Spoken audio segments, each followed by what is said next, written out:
Good morning, you guys. I came on a little early, so I'm gonna start giving everybody the opportunity to start coming into the chat and start getting the notifications because I had it set for 11, but I really should have set it for 10:45. How is everybody doing this morning? It's a beautiful morning. It's cold, y'all. I do not like the winter. I don't like the winter time, but I decided to jump on and right quick to talk about some stuff. Hello, True Aquarius, Miss Anissa, Mr. Leo, Shan, Miss Diane, that dude, Natural Born Queen, Tyranny, Miss Roberta, and I'm going to let some more people get the notification. Y'all doing okay this morning? Is it cold? Is it cold in y'all states also? For those of you all that are in other states, because it is freezing. And I gotta put something like I guess some towels or something up under like at the door of my patio. Because y'all know I have a lake in the back of my house, and so water, the air coming up off of the water is always colder. And it's like that air is seeping up under my patio. And it keeps it cold in my front area, even with my heat being on.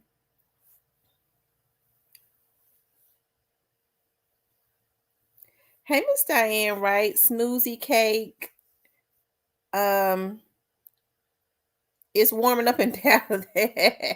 what's the that dude? What's the temperature in Dallas? Dallas gets snow too, though. I mean, Dallas is considered that's Texas.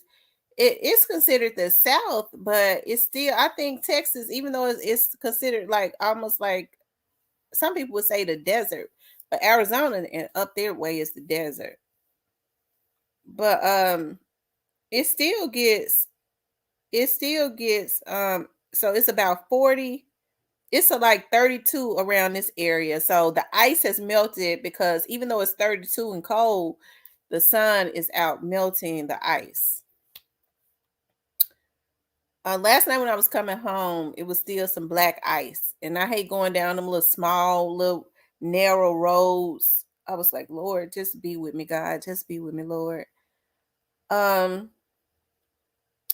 Oh, Miss Roberta said it's 2 degrees in Illinois. It always gets real cold up north.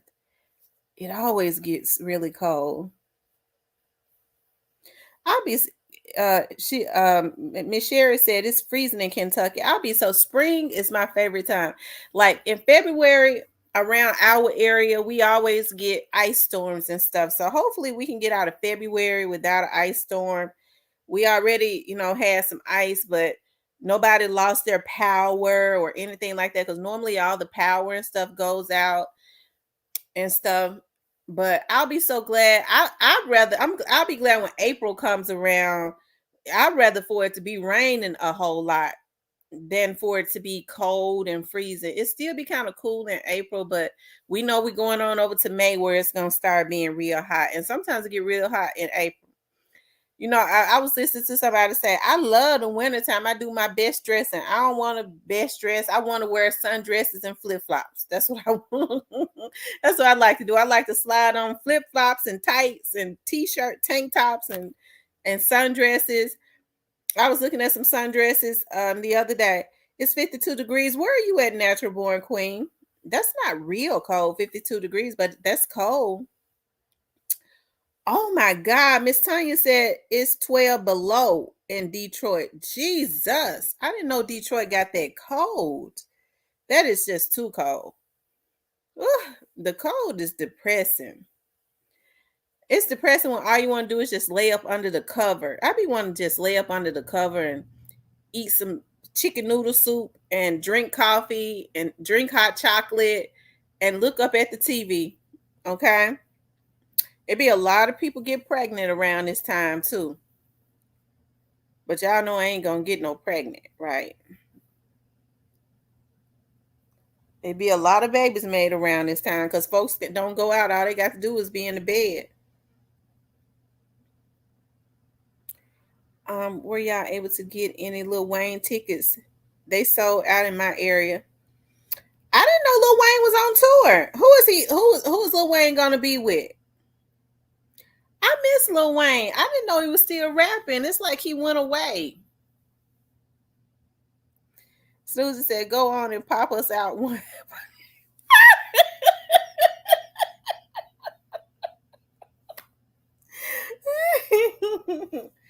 I'm gonna tell y'all something. It was somebody I started talking to recently, and I mean it was just recent, like just talking. We just talk on the phone, and he done almost scared me off talking about you think you're gonna have some more babies? No. My youngest baby is 21. I have a grandbaby. Absolutely not. Asking questions like that get me that you'll run a woman off. That's just trying to live her life. I've been raising babies since, and then now I have to listen to my hollering grandbaby. I've been raising babies since I was like 19 years old. Absolutely not. Absolutely not. Thank God I was blessed that I had my mama and grandmama to help a sister out. But my mama be getting tired of my grandbaby. We have to take turns, and even on because I have to be out and work and stuff. But even on the days that my mama have to keep my grandbaby, she'll solicit my sister. I don't want your hollering grandbaby. That's your grandbaby. Because she'll be just sitting there looking she be looking like a meatball. I be wanting to just put on, I just be wanting to kiss all over her, especially when she sleep. And I ain't gonna tell no lies. I be doing it sometimes because she'll be laying in her swing just as peaceful. And it seemed like when she sleep, her cheeks droop. And when her cheeks droop, I be wanting to just kiss all over them. So I get on the floor and crawl up to her to try to get some sugar. And I be just barely kissing her, and she'll say, ah! She'll wake up. I said, oh Lord, I can't even sneak and get no darn sugar. I started over when my son was 15. Ooh, you waited a long time, that dude. Jesus. Lil Wayne going on tour by himself. Pre-sale sold out in minutes. Now the regular tickets sold out in minutes. Wow.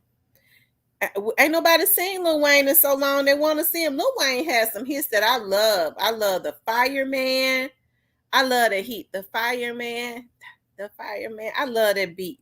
I mean, Cash Money used to have some banging beats. I'm telling you, especially Lil Wayne.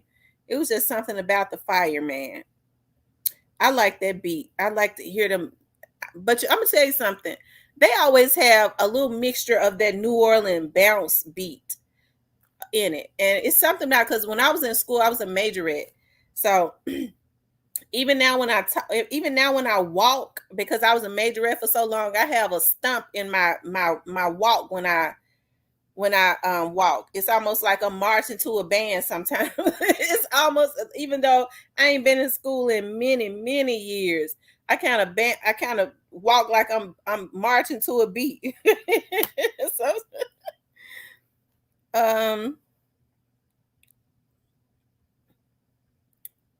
Anissa Moore, I love your last name. You must be my cousin. Thank you, Gristle Hardaway.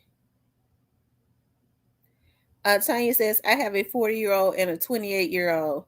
Child, yeah. When he said talk about you think about having some more kids in my 40s, absolutely not. I want to travel. I want to explore new things. I want to have fun. Okay, that's what I want to do. I want to do all those things that I didn't do when my babies were growing up, because I couldn't do it. I was so protective of my children. I was so protective of them. I didn't do a whole lot of nothing. The only thing I did was work, go to school. I didn't date a whole lot because I didn't want to bring, different people around my children. So it's so awkward now that I feel free. And now people are so crazy. You can't let people come to your house. So now that I feel free to really date, now it's like a whole new It's a whole new world. You can't let people come to your house. People see what you got. They want to almost, you don't know if they want to try to move in, or, I don't know. Or they get crazy. They get crazy. I'm working a case right now where this guy hired me, and his wife cheating like 40 going north, and he feels like that the boyfriend is trying to kill him. I said, ain't this some shit? But it's because the wife mother died, and child, she done inherited all kind of money. And so he thinks, so you have to be careful. Like it's like a different mindset now. So even now when you think about about dating, um, you just have to be very cognizant. Okay. You have to be very cognizant. I'm telling you, do a background. You Miss Tanya, you already know. And I be hating, and I'm gonna say this, I be hating so bad because that's my job. That's what I do every day. That's what I do all day is investigate people. So I be wanting to turn that off when, if I start talking to somebody, which is sporadically, you know, because I'm so private. Like I'm so reserved. I be loving my peace. So as soon as it don't look right, you got to go because you is not get ready to disturb my peace. You's a liar. Do you live with somebody? No, I don't live with nobody. Okay, I'm gonna give you the opportunity now to tell me if you live with somebody, especially if it just start looking weird, right? If it start looking weird, you know the patterns. I might not have been out there in a street girl or nothing. I ain't no damn fool. Hell, how you gonna try to pull something over on me? I'm tell you something. When it started looking weird, because I don't necessarily in the beginning like to run no background checks on nobody. I be wanting at least first to give them the opportunity to tell me the truth. Do you? So when it started looking weird, you can't call, you don't hear it from them around a certain time at night. Okay, do you live with somebody? No. And I go, well, let me just say this. If you don't, you might as well tell me because I'm going to find out. So you may as well tell me. Do you live with somebody? Are you married? Because they be married now and tell a damn lie. And women have to be very careful now. Women have to be very careful now. I'm going to tell y'all something. Around this time, it's income tax season. I'm gonna tell y'all something that these men and their girlfriends, that they live in girlfriends and their wives do. Around this time, they get with women for their income tax, and their wives and their girlfriends be in on it. Yeah, go get that whole income tax. I'm telling you. Women need to be very meticulous about that. I don't mean no harm. I know we get ready to start talking about Lil Boosie, y'all. I promise you, I don't mean no harm, but I can't be with no man that ain't got nothing to offer. And that's not being a gold digger. That's being a woman that understands that a man is supposed to lead. I mean, it would be different if we got together, and because most men are very comfortable with what they have. They might have an apartment. I got a nice size house, so it'd be different. We got together, we got married. They said, well, baby, I want to move into your house. Hey, you want to take over that $1,500, almost $1,500 house note? He understand when he move up in here, he gonna be paying house note. Baby, I understand. Okay, hey, I'm glad the house note is yours, but he can't upgrade and think he ain't gonna do what a man does. You can't live in here for free. I don't want you. I don't want paying half is having a roommate. I don't want no roommate. I want a leader. Okay. I want a leader. So when you talk about, well, I pay half the bills, I tell you what, you stay with you. You can't afford me. You can't afford to lead. And I'm looking for a man that's gonna lead. So you can't afford to lead. So I tell you what, we're gonna be friends. Okay. people want to upgrade, but talking about paying half. No, you just pay where you are. And I'm only talking about if we married, because you can't move up in here no shacking. Okay. And you have to have the qualities to be my husband. Because I grew up around leaders. Okay. I grew up around men that provided for their women.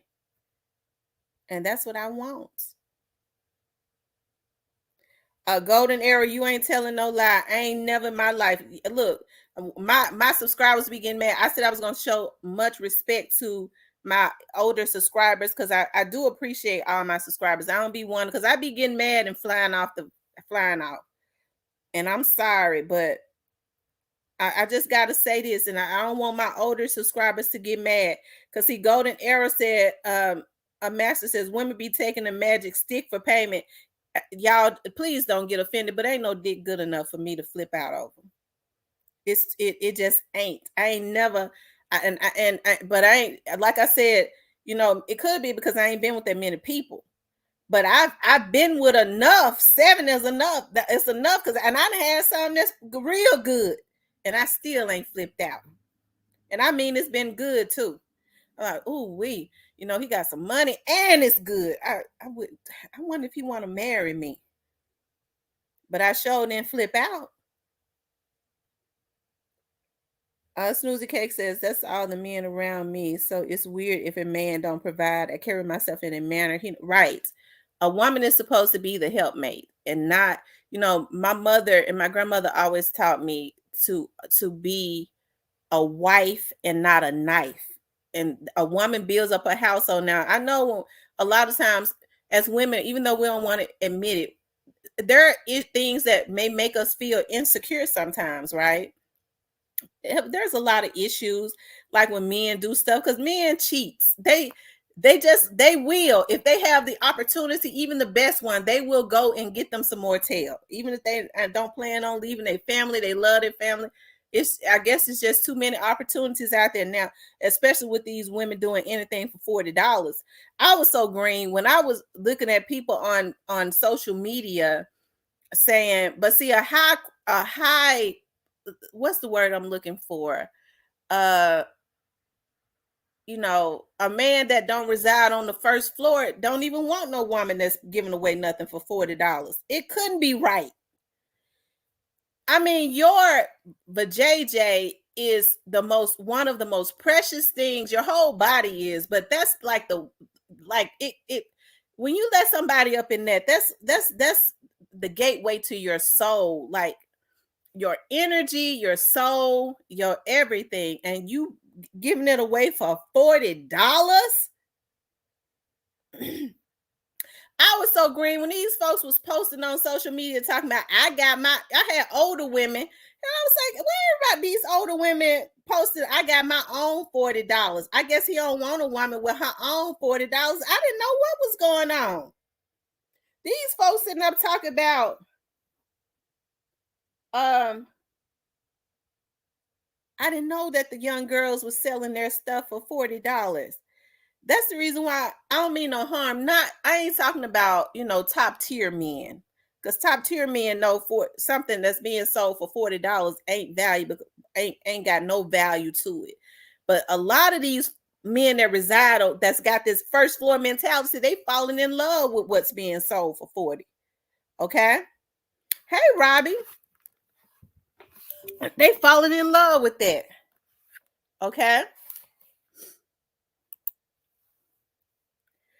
But $40, 20-ounce Fago, and the Lucid, I'm telling you, shoot, some of these women got such low self-esteem now. If a man take them to the Jack Purtle's chicken house, okay, and I like the Jack Purtles because I love them chicken gizzards with the gravy and the biscuits and the fries. They put gravy on a French fries. But a lot of women have low self-esteem now. If a man take them to the Jack Purtles, they'll give him anything they got. Girl, he took me to the Jack Purtles. They sleeping with him for a box of chicken. He better not pay extra for no gravy. Okay. If he pay extra for the gravy, that she feel like he done came and saved her from all of her life of hell. He my savior just because he bought her a box of Jack Purtles. But that's because a lot of, especially a lot of young women are been traumatized. They don't understand what a man is supposed to do. I'm serious. I'm telling you, pay extra for the gravy. Shoot, she feel like that's a godsend. Girl, he bought me chicken and he bought the gravy. That's what a man is supposed to do. I used to, and I say this all the time because at that time I was about 29, 30 years old, and I was dating this guy, and I just wasn't ready for him. I wish I had been, but I wasn't. He was about 42 years old, and he had some ranking at the police, at the sheriff's office, right? And at the police department, not the sheriff's office. And he would walk into my apartment. I had just gotten in an apartment. I had decided I was gonna move out, right? And I was like, because my mom was like, "Don't do it. You got them babies." Because I had moved out before, moved back home, moved out again. So he would walk into my apartment. I didn't have a whole lot. He would walk in and he would go, "How come you don't have a printer? You need to do this, this, and that." And he would go, "Oh, okay, I got to get it for you." And he would walk in, he would look around my apartment and say, "How come you don't have this?"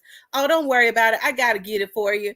And he would always seek out what I didn't have and make sure I had it. And he was a real grown man.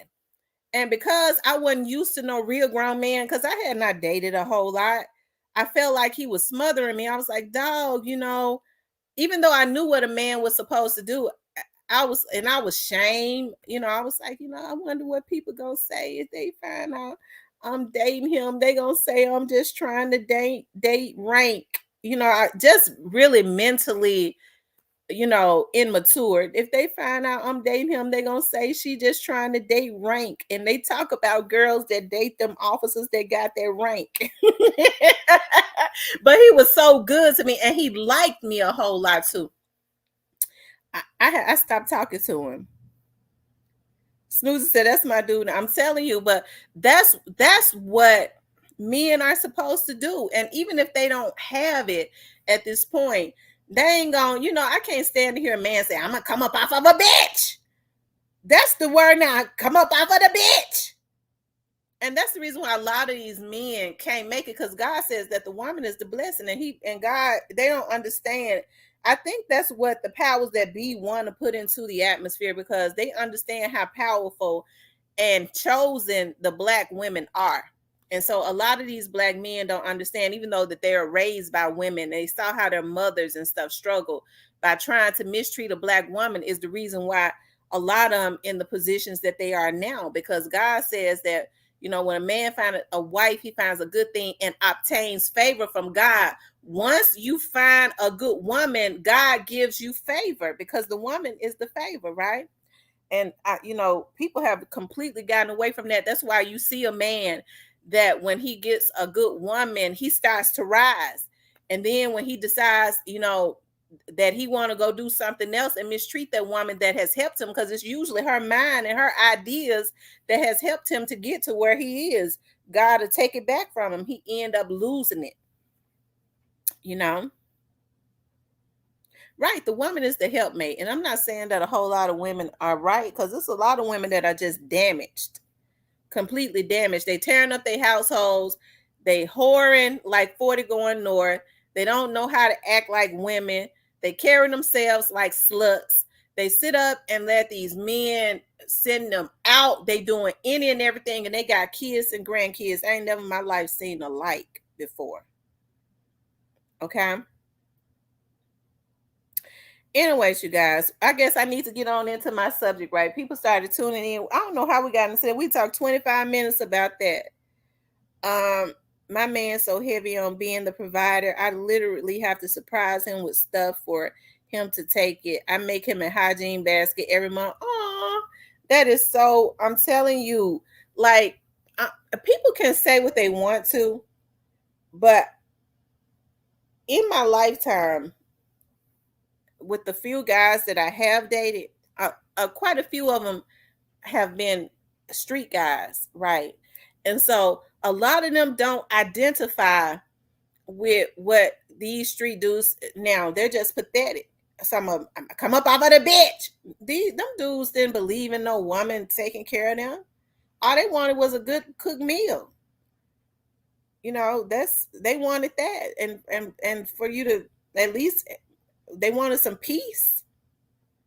When all your bills and stuff paid and ain't nobody, you ain't got women calling your house, you ain't got women stalking you, you ain't got women, you know, because now these women are a different type of breed. They will zone in on you. Well, what he like about her and try and become you.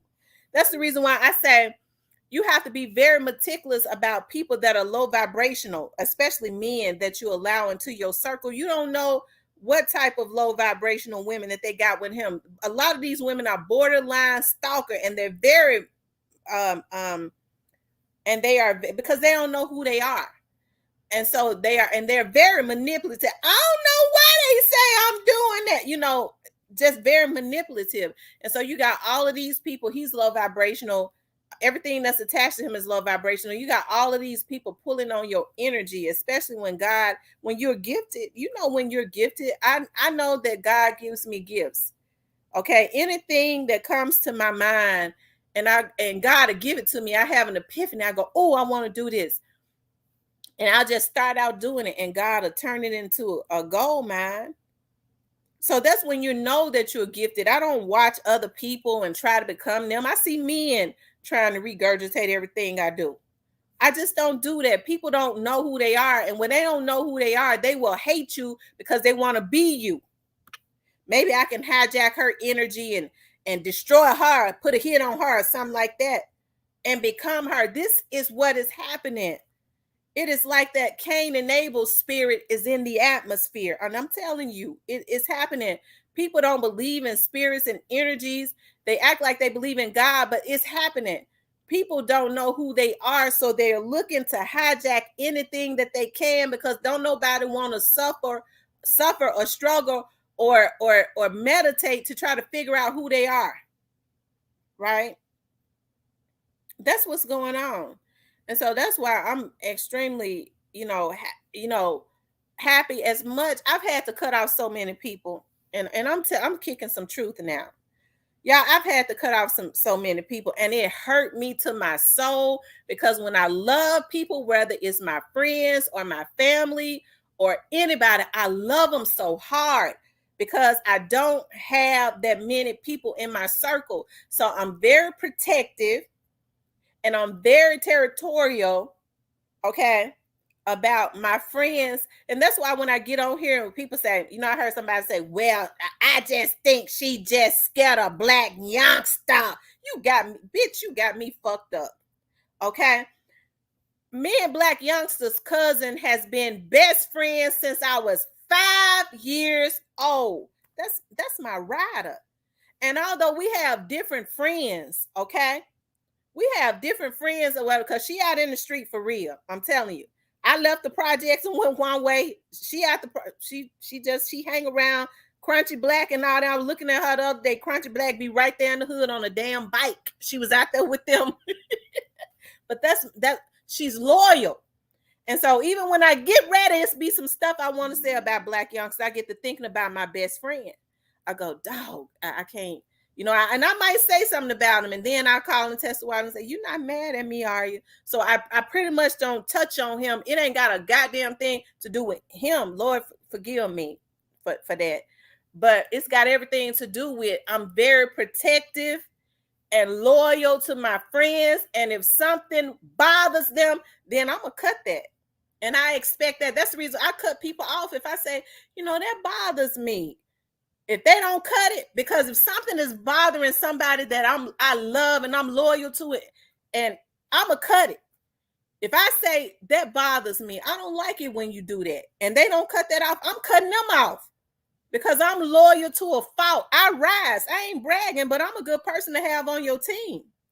Because if I'm riding with you, I'm gonna ride with you. Can't nobody scare me off. Can't nobody intimidate me. I'm gonna be loyal. But the problem is, I don't have a whole lot of people. Okay, that's like that. That's the reason why with my best friend, I was almost to say her name, but I'm not gonna say it. Okay, even though she out there in the street or whatever, that girl is a rider, and we've been friends since I was 5. I had another friend that I had been friends with since I was 10. She wasn't no rider. She was jealous of me. So I cut her off. We all came up in the projects together. But that one has been a rider for real. Okay. So I have to bite my tongue a lot of times on Black Youngster. She know what it is. And I tell her, well, I'm not gonna stop my subscribers from saying anything because they have a right to say whatever they want to say. And she understands that. But if something bothers her, I have to bite my tongue on a whole lot of stuff because that's my rider for real. Okay. Daryl says, I enjoy coming home to my own peace, cook my own. Hey,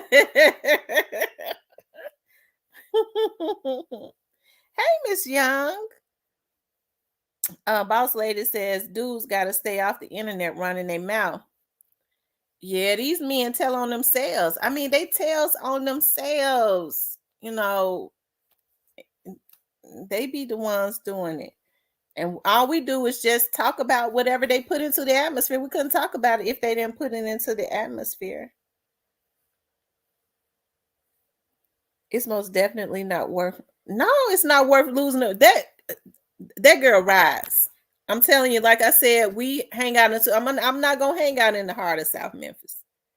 That's where she hang out at. I grew up over there. It's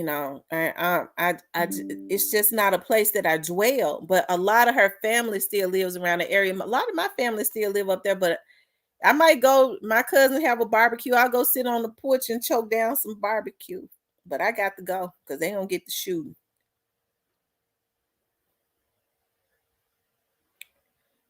I enjoy coming home to my own peace. I cook my own meals and take my son. That special woman will come when she come until I'm living life and got some little friends that'll come through here and there. I think well, that's true, but I think the reason that so many men have issues with committing now is because it's so many desperate women. And most women don't even be wanting these men until they figure out that they probably got somebody else. A woman get about finding out who it is, that he might be with.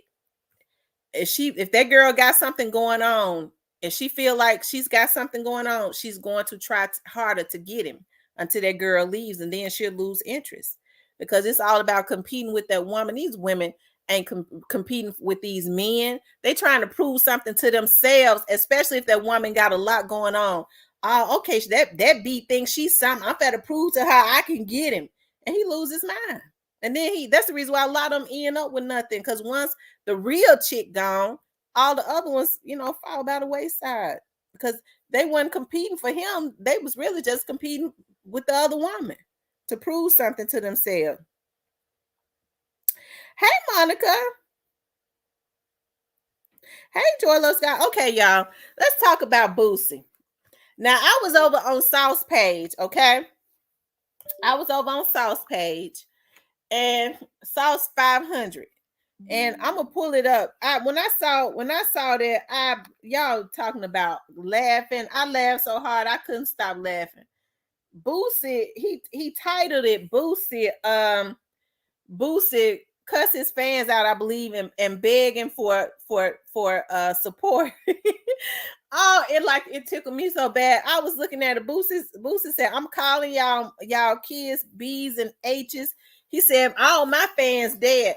I don't think Sauce gonna get mad at me for pulling up. Hold on, I'm gonna go over to his page and pull that up because I think he got it from off of Boosie's page.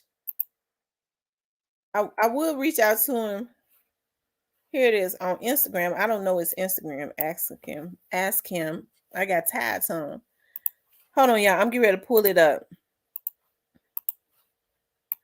I don't think he's gonna strike my page. Sauce, don't strike my page. In the graveyard with Chopper. My real fan.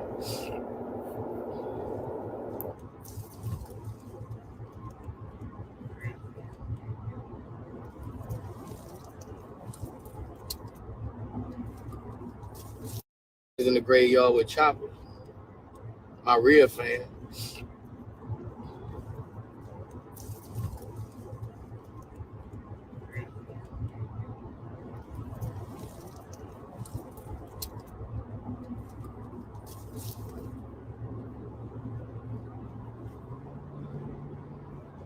I got some ice coming off this mud.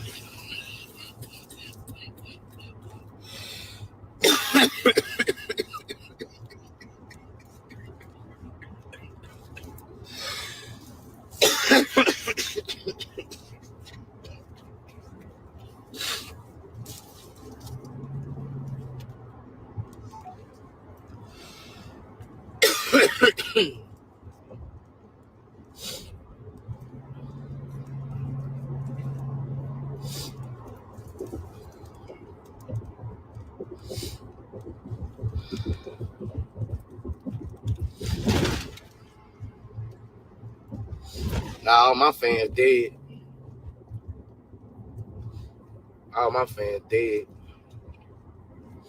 Y'all just like to look at me. All my fucking fans dead.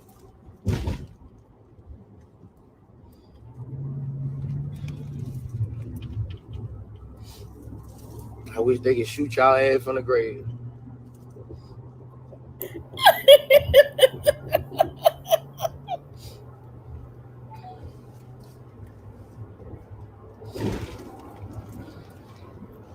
Yeah, Monica, I saw that. I'm gonna do a video on that.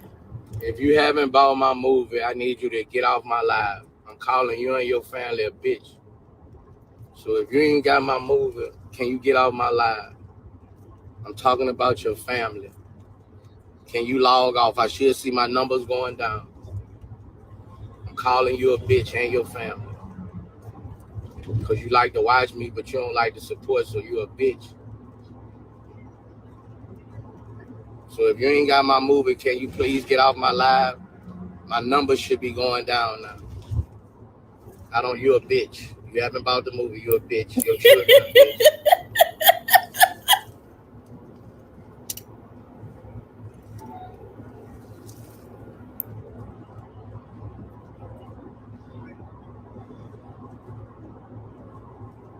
Can you please get off my live? I don't like you. I don't like your family. I don't like your haircut. I don't like your bitch.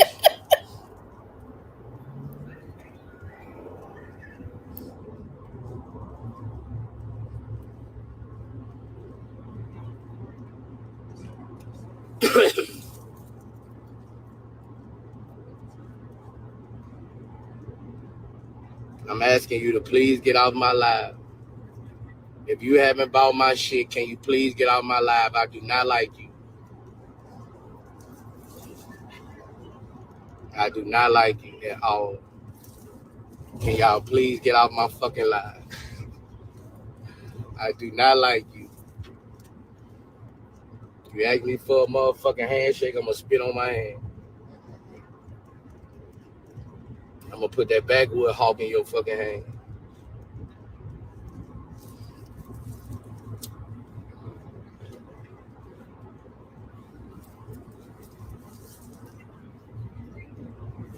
If you haven't bought my movie, can you get the fuck out my live? Go suck a dick.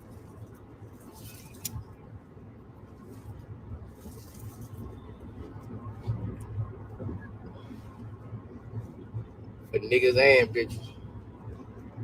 Most of y'all niggas sucking dick anyway. Dick sucking ass niggas. So many of these niggas got dick in their mouth.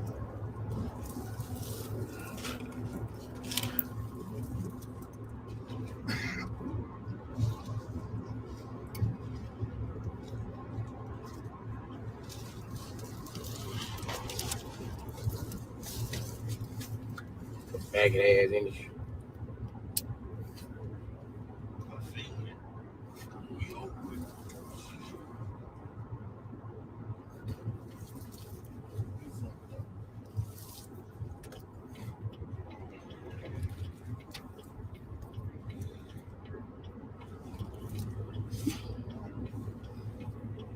What y'all talking about?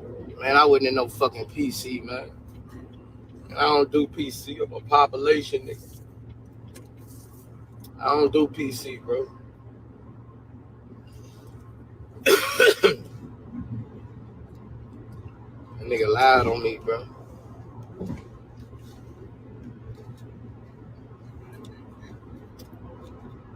I ain't never do PC, bro. That nigga lied on me.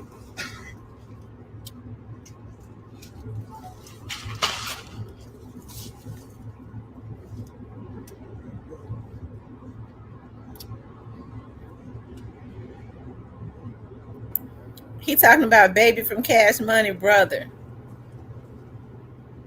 I ain't never do no PC.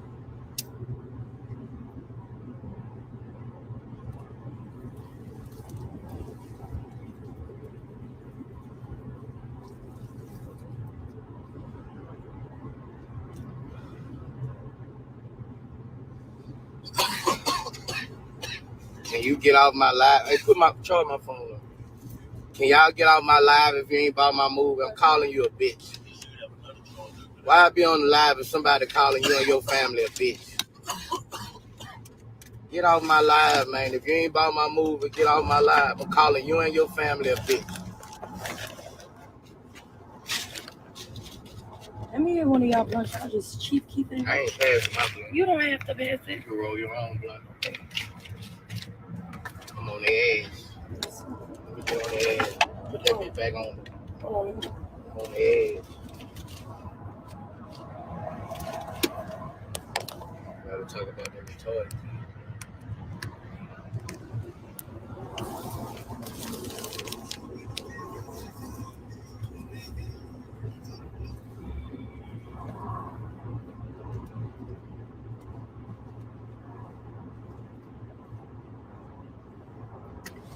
If you ain't bought my movie, I don't want you on my live. You don't support me, why look at me? I'm calling you and your family out their name. You should get off my live. I know if somebody was calling my family a bitch, I'm getting off their live. It ain't that serious. I don't want to look at no nigga that bad. Fuck that nigga calling my daughter a bitch. Shit. Call Lele this? Shit. I ain't gonna be looking at that nigga on no live. I'm gonna be biting my lips. Show y'all weird as fuck. You ain't about my shit, get the fuck off my shit, man. Get off my dick. Hey, you dick ride.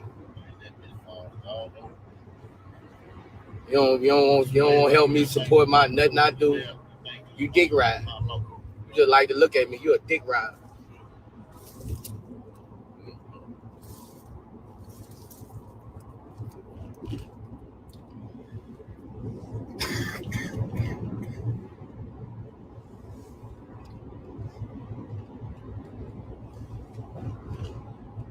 See what y'all talking about.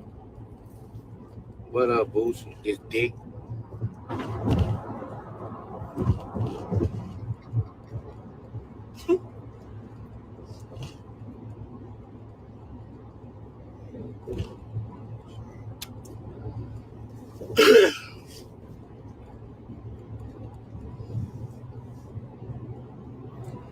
Can y'all get off my live if you ain't bought my movie? So bitch ass off my live. I don't like y'all bitches.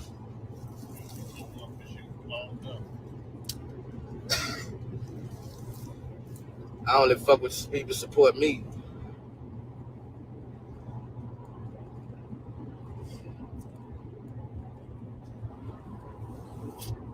What y'all talking about? Mr. Grumps. Bitch, ain't no grump. You need a prayer. Your bitch need another dick in her mouth.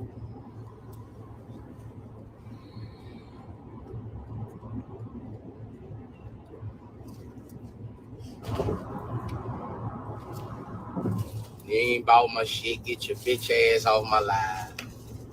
I don't like your bitch ass or your family.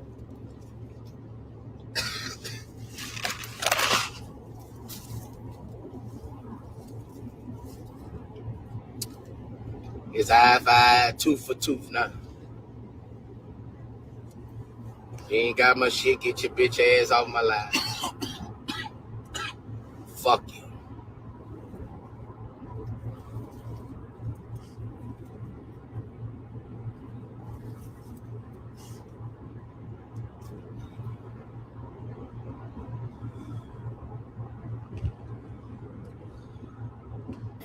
Somebody told him his hands looking like cups. Yeah, go to the Grand Canyon and skydive.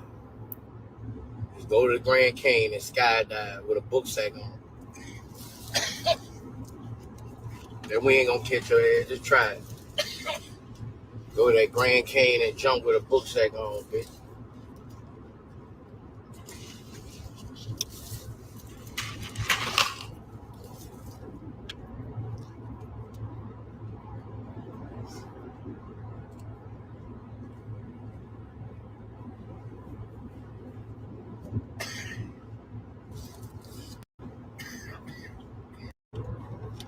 People tune up last night, everybody.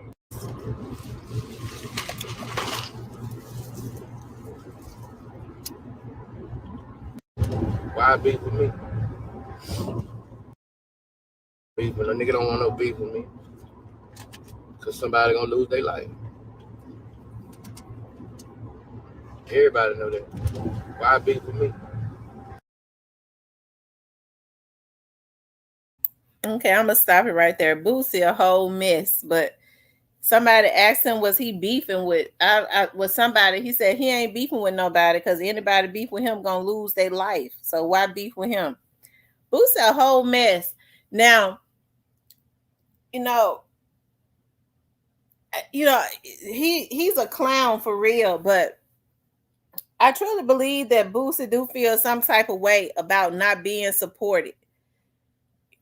I haven't really heard any music. Does Boosie even still put out music? I haven't even heard anything new that he's put out that has had a buzz. Has he been putting out music, or has he just been jumping on features with people? And I don't really see him jumping on features with people anymore.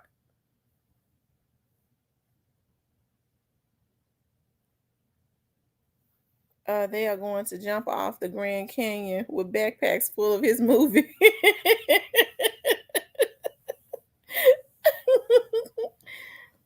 Oh, and he did. He said they say he told Vlad the same thing. He got a hella album out. Oh, he got an album out. Oh hell yeah, he got hella albums out. So he's been dropping music lately. I didn't even know he was, had been dropping music lately. Yeah, he took that part too far because people already talk about how people have died, because of him. So for him, but hey, like somebody was just saying, these rappers put this stuff out into the atmosphere themselves. They tell on themselves and then they get mad. They be getting mad at people.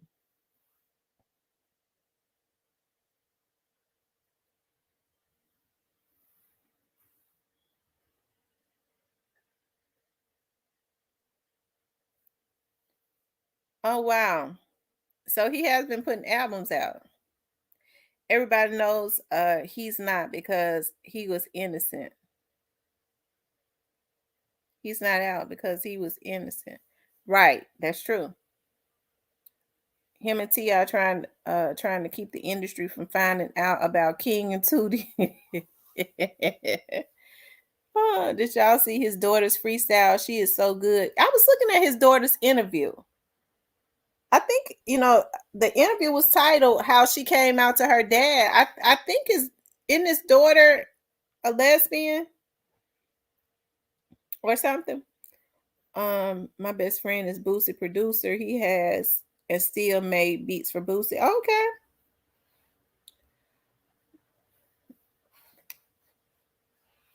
So what albums Daryl has Boosie put out? Because I haven't heard any music that he's put out recently. I didn't know he had been putting out music recently.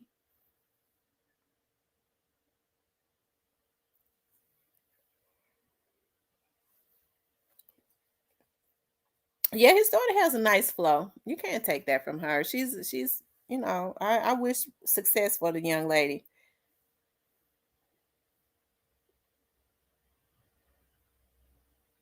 Daryl, they asked me, did you go by Lil Boosie's movie? What is the movie about? He ran a play on Mo 3 and Yellow and Trap. Didn't like 3 working with Gates.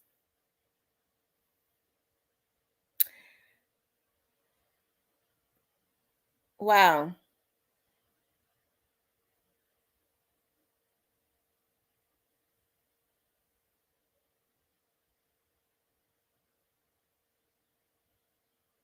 So y'all think he played a part in what happened to Mo 3? That's what you're saying? She came out on the interview.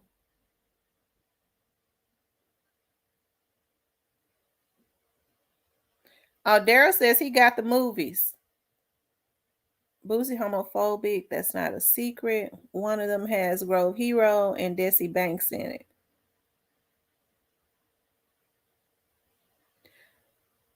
Who is Desi Banks? Who is that?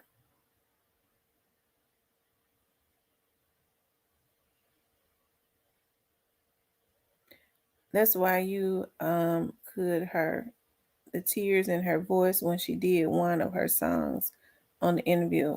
Well, he not mad at you, that Dare. You could.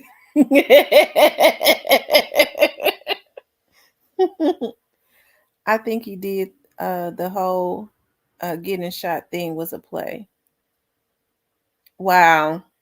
I've heard, quite a few people say that they feel like Boosie played a part in what happened to Mo 3. I didn't know a whole lot about that Mo 3 situation.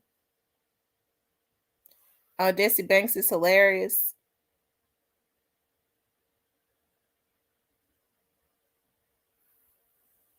Mm.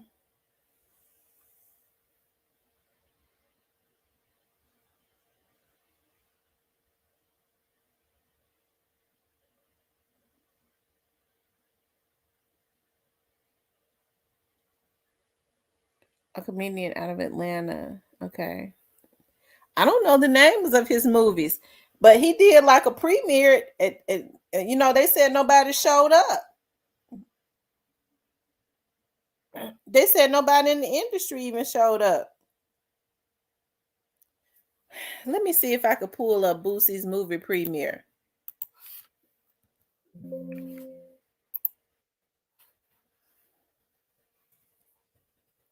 Let me see if I can pull it up.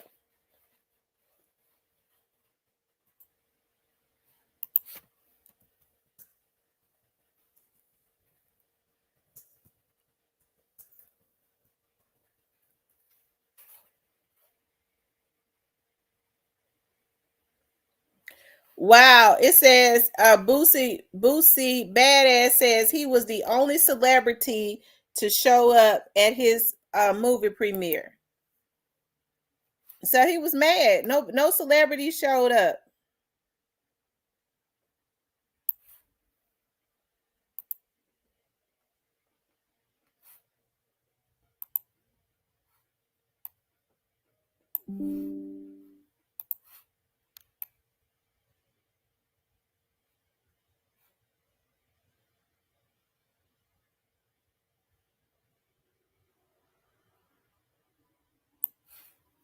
Okay, so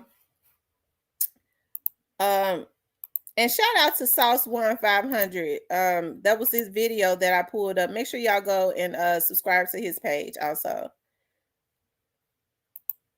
Here it is right here. It says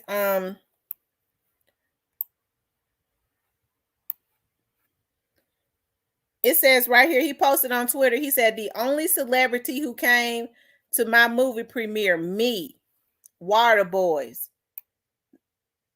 So that was September 25th of 2022. So I'm sure he's feeling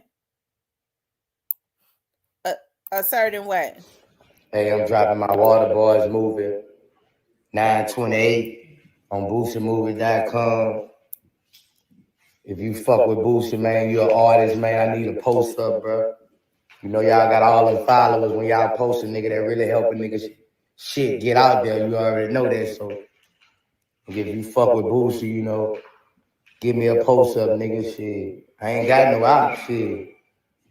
So I don't see why nobody wouldn't post my shit. So if you fuck with Boosie, man, you know I'm independent. I'm doing this shit, bro. I'm doing this shit against a lot of people trying to take me down. I need y'all to give a nigga a post up, man. I need y'all to put me on y'all platform. Post the motherfucking water boys.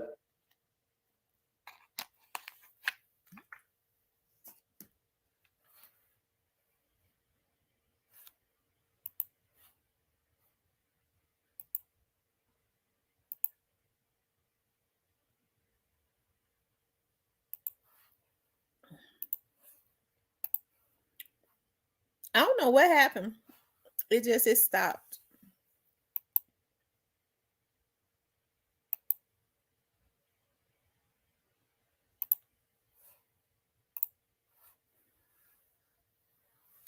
Alfred said, and he's not a celebrity.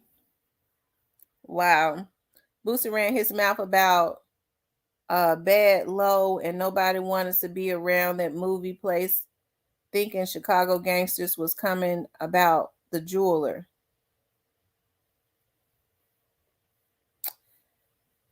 Yeah, that was like right after that was like right after what happened to Duke the Jeweler.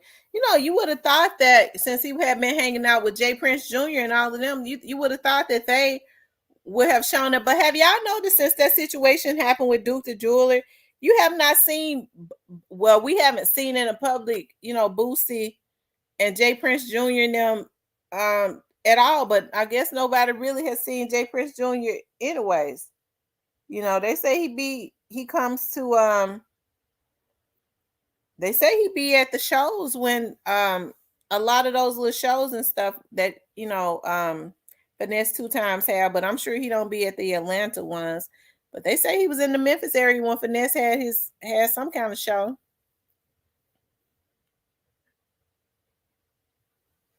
MJ love her some Boosie.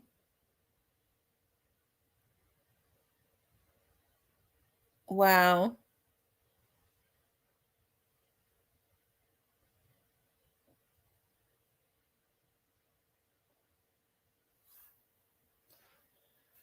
I tell you, I'm gonna tell y'all something though. Boosie used to be one of my favorite rappers. I'm telling you, like Boosie had that sound, you know, that Boosie. But I mean, he did it. Even when him and Weeby or Webby or whatever they call him was together.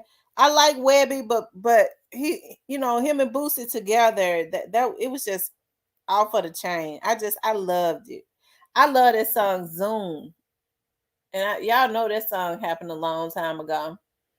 I gotta give it to Boosie. Boosie had a distinct sound. His voice has kind of changed now. They probably come from smoking and things of that nature. I guess as you get older or whatever, but you know, it's a lot of controversy now behind Lil Boosie. You know, now people are hearing about some things. You know, social media has afforded us the opportunity to hear about a lot of truthful things, a lot of lies too, but a lot of things that, you know, we didn't necessarily know about, that the main medias, like the main medias on TV, you know, would not put out. Right now, you know, they play vloggers to do certain things, and it has gotten worse. Letitia, my coworker, was just reading it. I'll let you know on break. I'm sick of rapping rappers. I listen to strictly R&B and old school. That's what I've been listening to, y'all. I've been playing. Y'all will not believe it, but I've liked their music all the time, but I've been discovering more of their music. I've been listening to the Emotions like every single day. I've just been listening to old school, like especially I love Emotions. The Emotions. I Don't Want to Lose Your Love. You know, I used to love that song, I Don't Want to Lose Your Love. I thought B. was the one because I loved it when she did it. She brought a lot of energy to it in the early 90s. But I'm really liking, you know, the original writers and singers of it, which was the Emotions. You know, they wrote that song, Don't Ask My Neighbor, You Got the Best of My Love. I've been cleaning up, listen to that. Whoa, whoa, You got the best of my love. I love that old school stuff. That's what I've been listening to. The beat makes you happy. The beats now is just low vibrational, I'm telling you.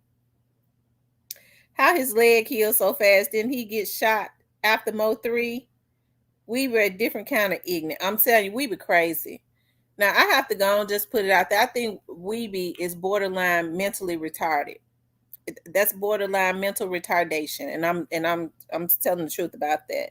I love the emotions too. Oh my god, I love the emotions.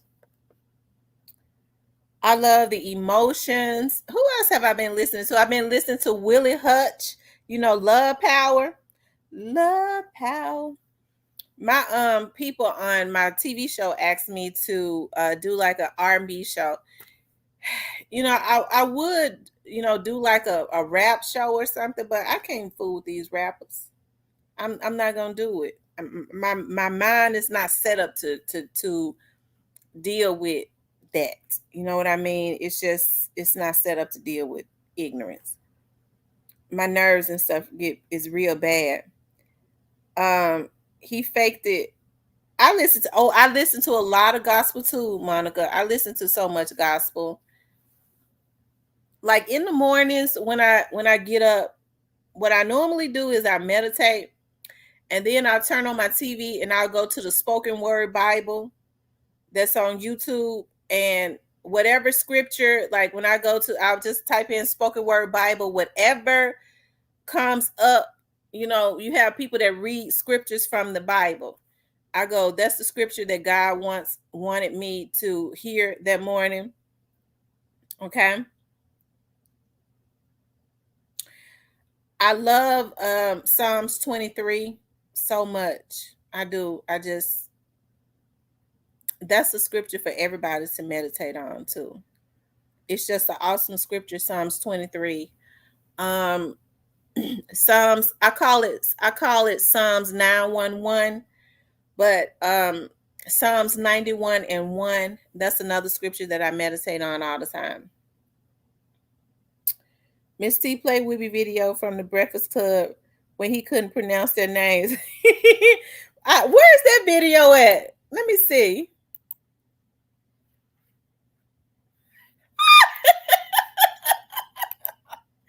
Oh my God. Let me see.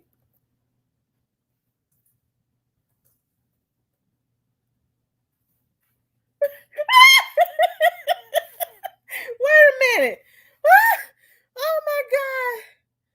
Oh my God. Let's see.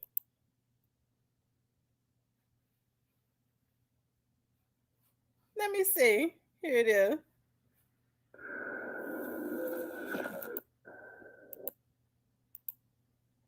Studio and do some drops for the Breakfast Club, man. DJ Envy, Angela Yee, Charlamagne the God. You already know what it is. Thank you. DJ Envy, Angela Yee, and Saturday, my God. Let me read that. God damn, girl. Y'all got some names on that. What up? You already know who it is. It's me, Webby the Tree. I found Young Savage, Sweet John Jr. Doing what I do, and I'm doing it. But my girl, DJ Envy, Angela Yee, damn. DJ Envy, Angela Yee, and Charlotte McGay. Man, hold up. Oh, Charlamagne. DJ Envy, Angela Yee, and Charlamagne, the God. DJ Lee, hold up. DJ Envy, Angela Lee, and Charlamagne McGay. What up? You already know who it is. It's me, Webby the Tree. I found Young Savage, Sweet Jones, and you rocking with DJ Envy, Angela Yee, and Charlamagne. I don't think I'll never be able to say that right now. I mean, Charlamagne. I will say it one more time. Charlamagne, the God. Charlamagne, the God. Who that is? The asshole. Come on, you ready? Let's do it. What up? It's me, Webby the Tree. I found Young Savage, Sweet Jones, and you kicking it with DJ Envy, Angela Yee, and Charlamagne, the God. This is the Breakfast Club, baby. He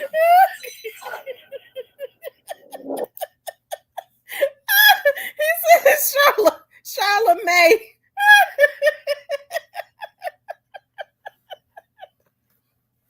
He said Charlamagne. Oh my God. He couldn't get. He called him Charlotte the Gay at first. He called him Charlotte the Gay. I believe he did that on purpose. Oh Lord have mercy, poor old Weeby. But y'all know Weeby, they started kicking Weeby off of off of the shows, because when he would come on to the shows and stuff,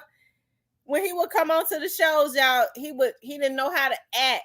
Like the women was scared to interview with Weeby, because he didn't know how to keep his hands off of them. He didn't know how to keep he was just really, like I said, borderline retardation, y'all. Lord have mercy. Poor Weeby. But I like Weeby's music, though. He has some good music. I think, Weeby started having seizures and stuff like that. Weeby started having seizures and falling off of the stage. And, I think now people are saying Weeby was having all those seizures because, hey, Ivior. Weeby was having all of those seizures because he was on some type of drug. See, we didn't know that. But nobody has heard from Weeby. But I liked it when Weeby and Boosie was rapping together. I did.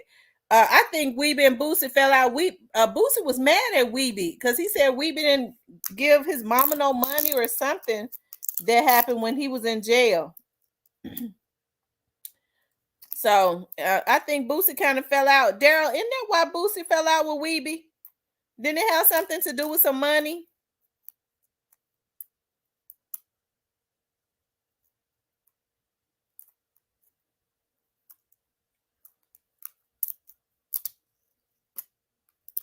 Yeah, he was banned from 106 in Park. Letitia said it was Xanax. Wow. Weeby and his wife had a show on YouTube. I got to go find that show. Lord have mercy. Weeby used to walk into the Walmart with his pajamas and stuff on. Lord have mercy. He'd have on his pajamas walking around shopping in Walmart. On live.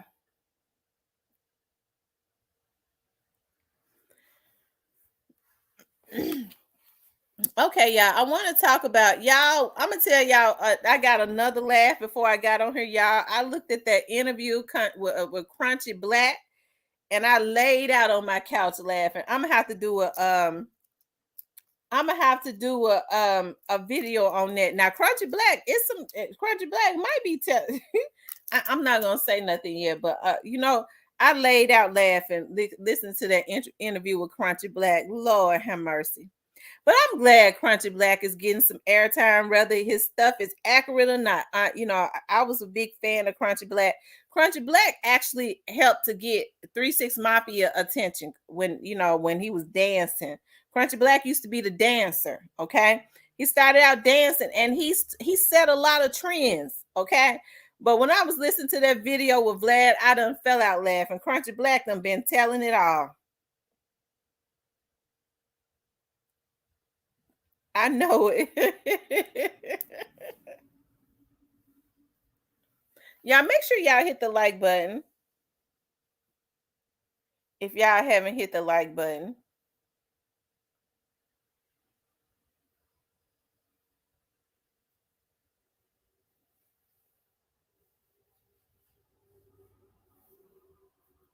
Okay. I want to talk about the three missing rappers, okay? Of course, they have been found now, and I want to talk about that briefly, simply because I want to talk about it. Hold on one second.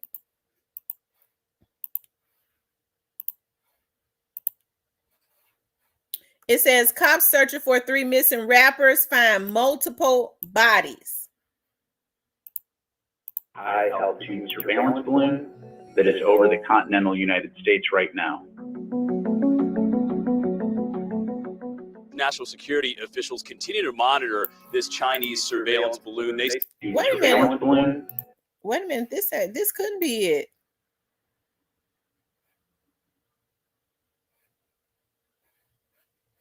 And that's something else. Okay, it says authorities searching for. I guess I gotta read it. Authorities searching for 3 aspiring rappers who have been missing for nearly 2 weeks found multiple bodies Thursday at a vacant Detroit area building. State police cautioned that the identities of the body had not been confirmed. Please remember, all victims have families, and we don't have the luxury of guessing on their identity and then retracting if we didn't get it right, state police said on Twitter. Once information is confirmed, we will update. Taylor Perrine, the fiance of Armani Kelly, told the Detroit Free Press that police informed Kelly's family about the discovery. Thank you for all the love and prayers during this extremely difficult time, Kelly's mother, Lori Kemp, said on Facebook.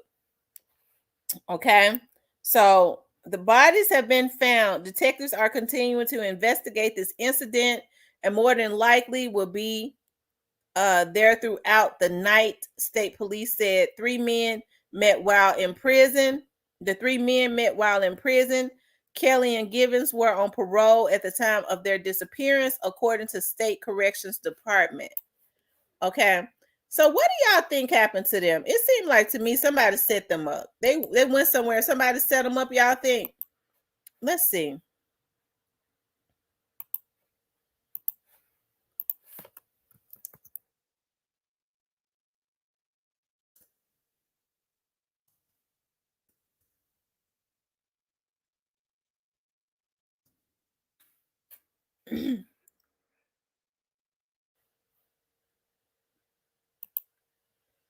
Oh, now I'm okay.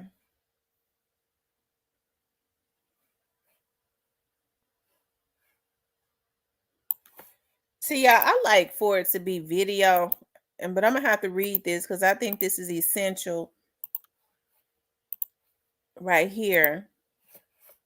It says aspiring rappers and 2 friends disappeared. Aspiring rapper and 2 friends disappeared after canceled Detroit show. So who booked them? So did somebody, because you know that's what people are doing now when they want to knock folks off, I'm hearing. They will book them. They have people to book them to get them to where they're supposed to be. Or where they want them to be. Okay. It says Lounge 31, a venue in Detroit where Armani Kelly was supposed to have performed on January 21st. The show was canceled and he and 2 friends haven't been seen since. Yeah, it's something with that. Armani Kelly drove about 3 hours to Detroit to perform his second show as a rapper on January 21st, but he never got on stage. The event was canceled because of technical problems, the authorities said, and it's unclear if he even made it to the venue at all.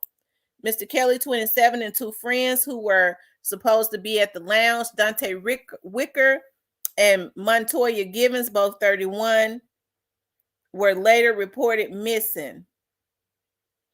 Montoya, I wonder if that's a man. They have not been seen in the 10 days since the canceled event, prompting a multi-agency police investigation into what the authorities call an extraordinary case. None of the men's phones have shown any activity since the evening of the canceled show. Commander Michael McGinnis of the Detroit Police Department said at a news conference on Monday. A car that Mr. Kelly drove on January 21st was found in a nearby city with no signs of the 3 men. The police department in Warren, Oscoda, and Melvindale are all investigating the case along with the Detroit police. 3 people missing under the same circumstances is unusual, Commander McGinnis said. When you're dealing with an adult that's missing, he said, it's usually one person. Mr. Kelly of Oscoda, Michigan, spoke with his fiancee Taylor of Grand Rapids, Michigan, about 5 p.m. and January 21st on the phone. Their last conversation, he told her that his gig had been canceled because of technical problems and that he would look for another venue with an open mic. She said in an interview on Tuesday, by 9 p.m., her messages to him had stopped delivering. She became increasingly worried, she said, noting that they don't live in the same city. She said they depended on phone calls and messages to stay connected. So,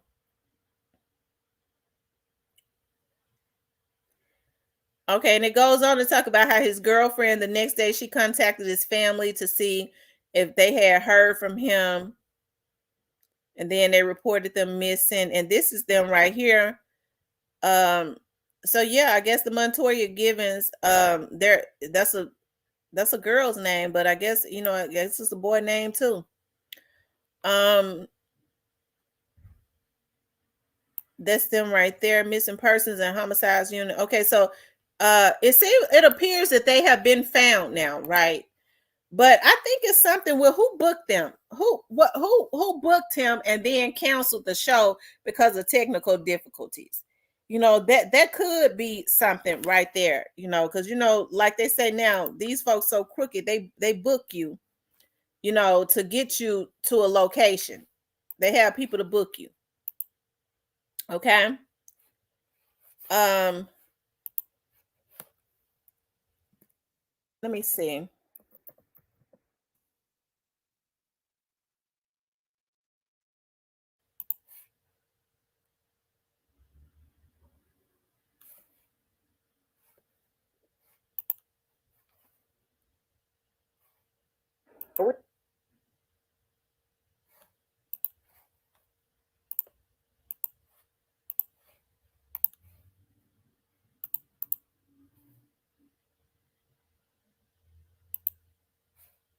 Three bodies found in Detroit on Thursday are believed to be the rappers missing since a gig that they were set to perform at was canceled nearly 2 weeks ago. Our Fox 2 Detroit team has been covering this story around the clock, and Robin Murdoch joins us live with the latest on this ongoing investigation. Thank you so much for being here. Of course, Josh, my pleasure. Yeah, right now we are waiting for an update from investigators. They are expected to speak on this matter a little bit later on this afternoon, but they have been working around the clock on this. They actually cleared the scene of this abandoned apartment building where these bodies were found right around 5:30 this morning, and they have been out there since 6 o'clock the night before. So yeah, they have been working on this throughout the night. I can tell you that our sources are telling us that they do believe that the bodies that were found inside of this apartment complex in Highland Park, which is close to Detroit, they do believe it is that of these 3 missing rappers that have been missing now for about 2 weeks. We did speak with the mother of one of these rappers. His name is Armani Kelly. We spoke with her a couple of days ago, and she feared that this was exactly how this missing person case was going to turn out. She did fear in her gut that her son was dead. So certainly chilling words in light of these recent events. Now, these 3 rappers, Armani Kelly, as well as Dante Wicker and Montoya Givens, they were all set to perform at a club on Detroit's east side on January 21st, but that event was canceled due to some technical issues. So family, friends, nobody had heard from them since January 21st. The families of these victims, these missing people, they started looking for them all over. They ended up tracking their vehicles. They found them in a neighboring community. We are told that a 15-year-old was taken into custody at that point, connected to this vehicle. But yeah, the latest information that we do have is that police yesterday, they did find 3 bodies inside of an abandoned building. We are now waiting for official confirmation of their identities as well as the cause of death. Everybody obviously, hoping for answers shortly, especially the family. And again, we are hoping to get some kind of word from investigators later in this afternoon. So this will be a developing story that our crews here in Detroit will be covering throughout the day, Josh. And we'll definitely be checking back in with you. So again, the big question here is whether there is criminal activity or exactly what happened. And as you mentioned, we should know more later on today from investigators, correct? Yeah, there is a lot of unanswered questions concerning this. The family had not heard from them for almost 2 weeks. Police say that there was no type of activity on their phones or anything like that. They just kind of stopped after that January 21st date. So there are a lot of questions as to who was last with these three men, what may have happened to them, if in fact this is them inside of this apartment building, in the basement of this apartment building. And I can share with you that investigators say it really took a long time to search this apartment building because of the poor condition. It has been around for years. It was also infested with rats at the time. So investigators, they have had a lot of things working against them. They are trying, though, to get answers. And again, the family, they desperately want and need those answers as well. All right, Robin Murdoch there with our Fox 2 Detroit team. Thank you so much for taking the time to us. We're going to check back in as this does continue to develop.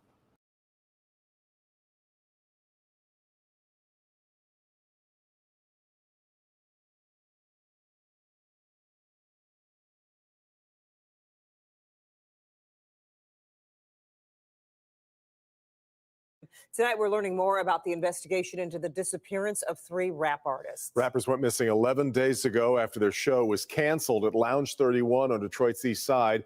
Tonight, police believe they have found their bodies. Jacqueline Francis is at the scene tonight with new information. Jacqueline. Kimberly and Devon police have been on scene for hours now, scouring the area after discovering 3 bodies in the basement of an abandoned apartment building.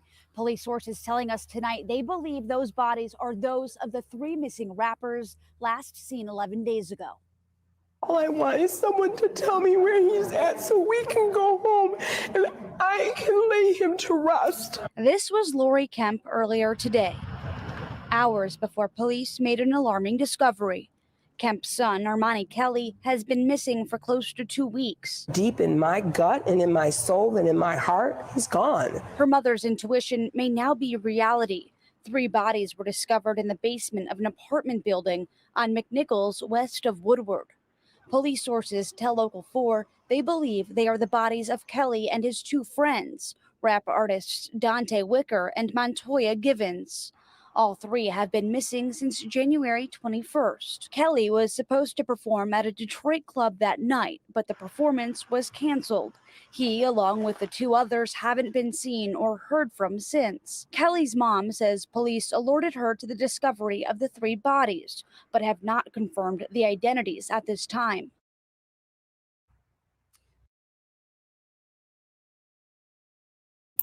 That's so sad. Who was that I was just reading that Kelly was on live with somebody? Where can I find that live at?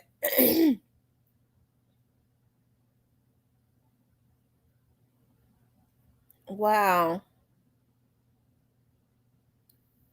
That's so sad. I hate that. That's so sad.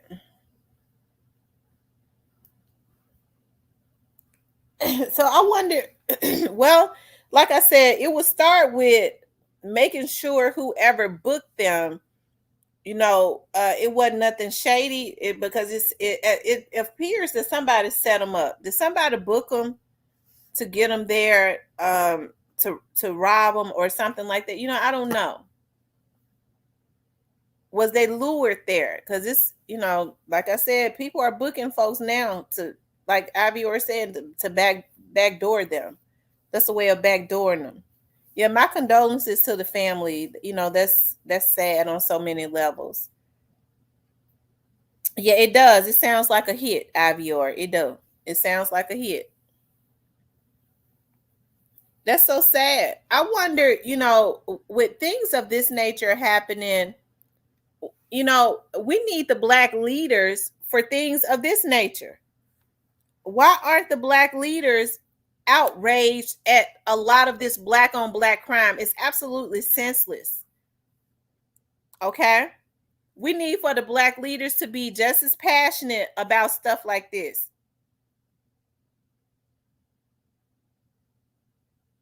Could be how that I definitely think that teenager, that they, hey, How did that teenager end up with that car? Just riding around in it. They ain't leave one behind because one of them would tell who did it.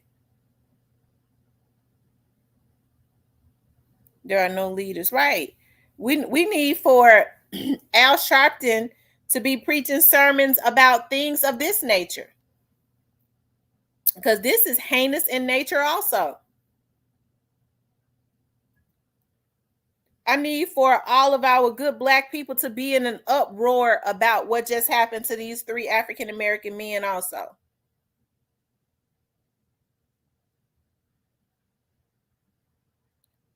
IBR says there's too many fake chiefs, no Indians. That's true. See, they understand with this situation, it's not it. People, we're talking about it today, yesterday, today, and they'll bring it up again when arrests are made, and then they're not gonna talk. It's not going to bring a lot of media attention, just like the local medias, and that's it. Okay, it's not, it's sad because we have so many African American men losing their lives every single day. Okay, every single day, and I'm tired of it. Poverty ignites crime. Why aren't they in an uproar about all of this poverty in the Black community? That's true. They shed light on what they want or what benefits them. It's so much crime. They understand. They're intelligent enough to understand that poverty ignites crime. So why aren't we as Black people in an uproar about all of this poverty that's in our community? Okay. How a lot of our people are suffering. Marley Whoop. Okay, I'm going to that. Marley Whoop.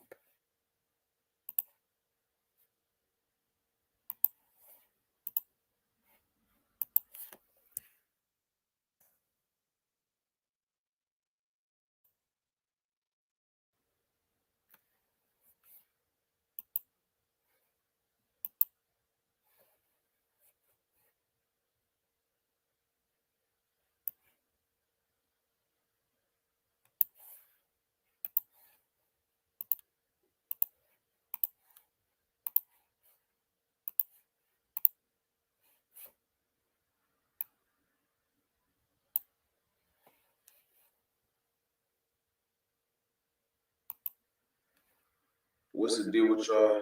This bad guy, 37 Marley Woo. Man, just trying to welcome y'all to part 2 the prison talk episode, the whole. I done been on the rock with niggas where they pop their sprinkler every day, flood the rock every day. Like that in the hole. But went to the hole. There was a time like I ain't even want to talk to nobody. I probably called home like once.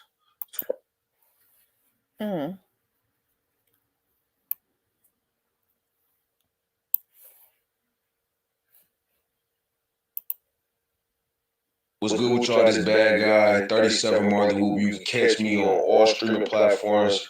The music EP Hard Road's out there right now, Hard Road.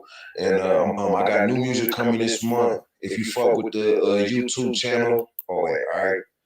But I want to start with Predators because that shit a little more brazy. So Predators come in different classes, you know what I'm saying? There's different types of people who out there preying on motherfuckers. They got, obviously, you know what I'm saying, y'all got sexual predators in prison. That shit is real. That shit be happening. It don't happen to a lot of people, not no more, at least in Michigan prison. For us, it's a lot of homosexuality, you know what I'm saying, young dudes being more in touch with their motherfucking feminine side, whatever. You know what I'm saying, a lot of motherfuckers coming in gay. So it's not a lot of like taking ass and shit, that shit don't be happening like that. Even though it do happen, definitely do. But more than anything, there's financial predators. So they cloak themselves in the idea of being your man or your homie, and they really trying to get in your pocket. You know what I'm saying? And the root of that is that a lot of times, I'm talking about the dumbest nigga you can think of in prison that nigga spend about 50 to 60% of the time on the low end trying to figure out how he can scam somebody out of something. Most of us call that shit like a nigga coming up with $1 million scheme for $10. You know what I'm saying? Nigga, ain't you over here plotting way too heavy on this little petty shit, but it do happen. You know what I'm saying? People try to finesse you out of everything. People gonna try to finesse you out of snack food off the, you know what I'm saying, stole list. Niggas gonna try to finesse you off a couple dollars. Niggas gonna try to step on your toes and catch plays, all type of crazy shit. But the shit I know y'all niggas interested in was first off, them sexual predators. So sexual predators, I don't know the niggas, the individuals, you know what I'm saying, but there's some long-standing names in Michigan prison that everybody done heard of. First of all, nigga Pussycat. Now, the nigga Pussycat, he an old nigga. I think he like a Moabite or Melanic or something. He a Muslim of some sort. But the nigga used to, like, he was a deadly motherfucker on the yard. They said dog used to, he like light-skinned niggas with hair that gangbang. So, I'd have been in trouble back in the day. But the dude Pussycat, like basically his whole scheme was these niggas who was aggressively taking booty. This nigga Pussycat would get you to work out with him and get you all sore so you really, you know what I'm saying, you can't really do nothing no more and take the booty. Niggas take booty on yard. An aggressive predator.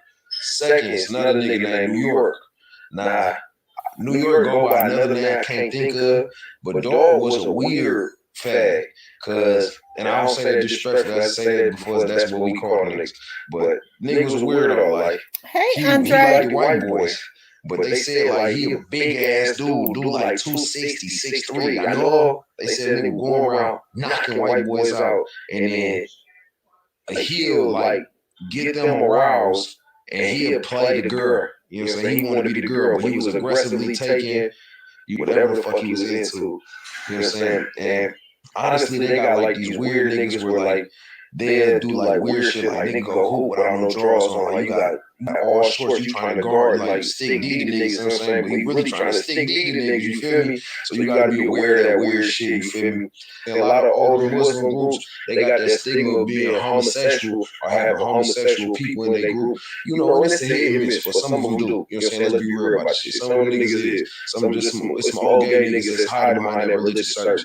Nah, you can't really stamp the whole organization as that, but shit happen and niggas talk. So that's how I play out most of the time. But other than that, and it's really just a matter of preying on weak motherfuckers. Whoever can't stand their own, that's who getting got. You know what I'm saying? You can kind of beat that shit in their face as soon as they hit the bomb pound.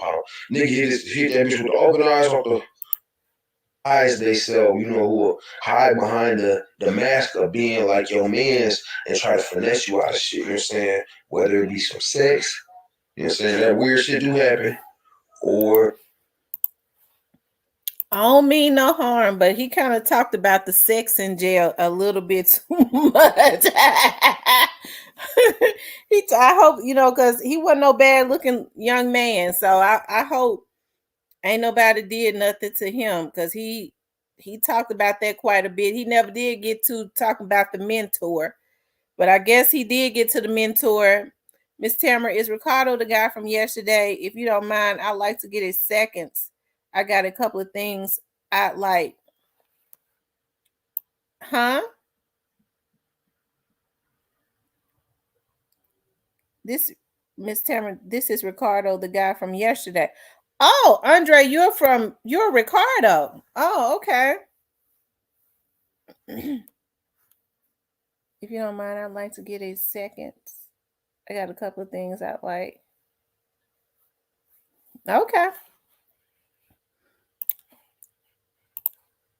I'm going to drop the link.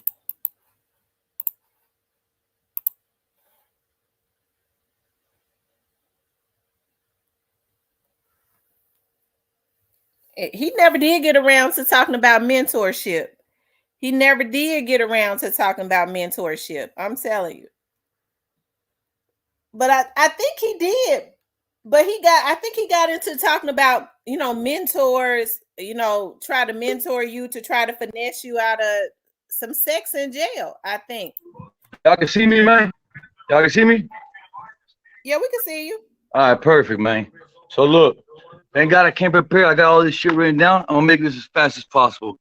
First, I want to start off. I want to thank Miss Tamara for allowing everybody that comes on here to be a part of the channel just as much as she is. I appreciate that. All right, I'm gonna jump straight to the point. The only reason I came on the chat yesterday was because I get frustrated. Everybody on this chat's supposed to be about Young Dolph. And a lot of the people on this chat talk about things that have nothing to do, like just shit that's, I mean, I'm not saying it's not important, but it has nothing to do with the chat. That's the only reason I came on there. As far as the money, the only reason I showed that is because, listen, like Young Dolph says, only thing the streets respect is money and murder. You know what I'm saying? I don't want people thinking I'm one of these regular civilians out here. So that was just to make sure, you know what I'm saying, y'all don't think I'm just one of y'all, man, with all due respect. And I was going to ask Mr. Mayor if she didn't mind, she could take that down, but you don't got, I don't really matter. But what's the next thing here? So first up is Boss Lady. You put a comment that says, someone sent this dude. I don't care what y'all say. Let me tell you something, man. Fucking, I don't follow rules. I don't take orders from nobody, man. I was working with the fucking Jalisco cartel, man. Even them boys, I told them, I said, listen here, man. I'm working with y'all, but I'm independent, bro. I don't follow orders from nobody but God, bro. And that's about 50 talking to me. Next up, Blaine Fields. You put a comment saying Jay Prince Sr. shoot him down. Listen, Mr. Mayor, I want you to leave this one on. Jay Prince Jr., his son. Listen, ask that boy. Listen, he gonna know my face. So leave this shit on. Mr. Mayor's views get a lot of videos. So eventually, over a couple months, this year, he might run up on this. Ask that boy about me, man. That boy ain't never seen so many bricks in his life that I put in front of that boy, man. That boy, I show that boy a room full of fucking bricks, man. And listen, I have the freedom to talk about this shit now, because wait a minute, Ricardo, because I don't want you to get yourself in trouble. No, Mr. Mayor, I'm gonna be honest. I'm out of the game. Let me say this, Ricardo, because I don't want you to get yourself in trouble. I'm gonna tell you something. You know, the police and stuff look at my channel all the time, especially with what's going on with me. The feds be on here. Don't get yourself in trouble. Hey, listen, if that's the case, I want them to hear this, man. What the hell y'all boys doing, man? Why your Gotti still walking out in the street, man? Y'all boys need to get that boy behind bars, man. You know what I'm saying? So let me ask you something, since because we weren't talking about Dolph, but let's talk about that, Ricardo. So, do you believe that Yo Gotti had something to do with Young Dolph's death? I believe that anyone that believes otherwise is not fucking intelligent. Like, seriously, with all due respect, Mr. Mayor, and I'm not talking like I mean, if look, I'm gonna show y'all this real quick, man. I'm gonna show y'all the video. It's a video on YouTube, but if you guys want to watch it, it's a guy that he made a detailed documentary about here. I'm gonna show you guys what the title of the video is. Anybody that watches this video, this guy goes in detail over like the history dating back to like 2010 all the way up until when Dolph died. Every single event, every single attempt at Young Dolph's life was clearly. I mean, I'm gonna be honest, Mr. Mayor. I feel like it's beneath me to even have to like explain this, because it's like I've been said. And by the way, I'm Andre, man. I'm gonna be honest with you. I'm not even Ricardo either. That's not my name. But what was I gonna say? I mean, if you look at it's like there's not another human being on the planet that has both requirements that it takes to take somebody like Young Dolph out. Number one, the resources. You need to have a lot of money to take somebody like that out. And most importantly, the motive. If you can name me another person on this planet that has both the motive and the resources to take Young Dolph out, I gotta hear it, because there's not another person on the planet. And what do you call it? So do you think that? So let me ask you something. What do you think about straight dropping them? Because I'm trying to get a feel of. Straight drop. I mean, straight drop. I mean, what do I think about straight drop as like what do you mean? Like straight dropping Cornelius them. Do you think they have the right people in jail? Oh, for sure. But I mean, they're just the trigger people. You know what I'm saying? Like, they're not the ones that like made the call. I'm saying they still deserve to go to jail. Like, I mean, look, bro, I'm never like on the side of the law, man. But because this is Young Dolph we're talking about, fucking like, I'm all for that shit, man. Put them boys in the electric chair, man. For real, man. Fucking, like, Mr. Mayor, no lie. Sometimes I'd be crying just because I'd be like thinking, hey, by the way, hold on, there was one thing I wanted to say here. I think it was Miss Lady. She made a comment saying, he seems genuine, but at times he seems cracked out. Hey, listen, when you be drinking codeine and taking Adderall, this is what you be looking like right here, man. So yeah, I be partying, but I ain't on crack. I'll tell you that. Let me ask you something, because you know I'm a counselor too. So you, Huh? because let me tell you something. Because Boss Lady, you talk about Boss Lady. She's one of my favorite. She's a loyal subscriber. Okay. No, And my hey, no, I know, but hey, the main one I didn't even get to mention was Monica J. She gets freaking that's hater of the year, man. No, God no, don't do that. Monica J is not a hater of the year. Monica J is hey, hey, one you of know my the funny thing? moderators. Don't do that. Don't do Hey, that. Mr. Mayor, to be honest with you, I was gonna exclude all the women out of this, anyways. I was gonna, but anyways, I'm not gonna talk about that. But let's get back to the Young Dolph thing.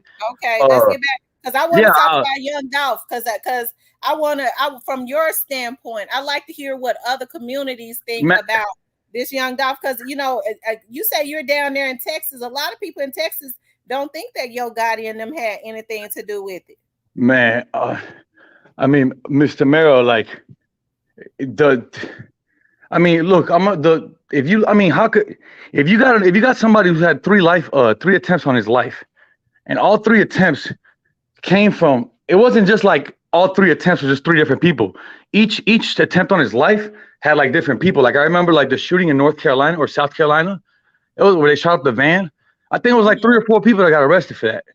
When he got shot up in California, I think it was like 2 people that got arrested.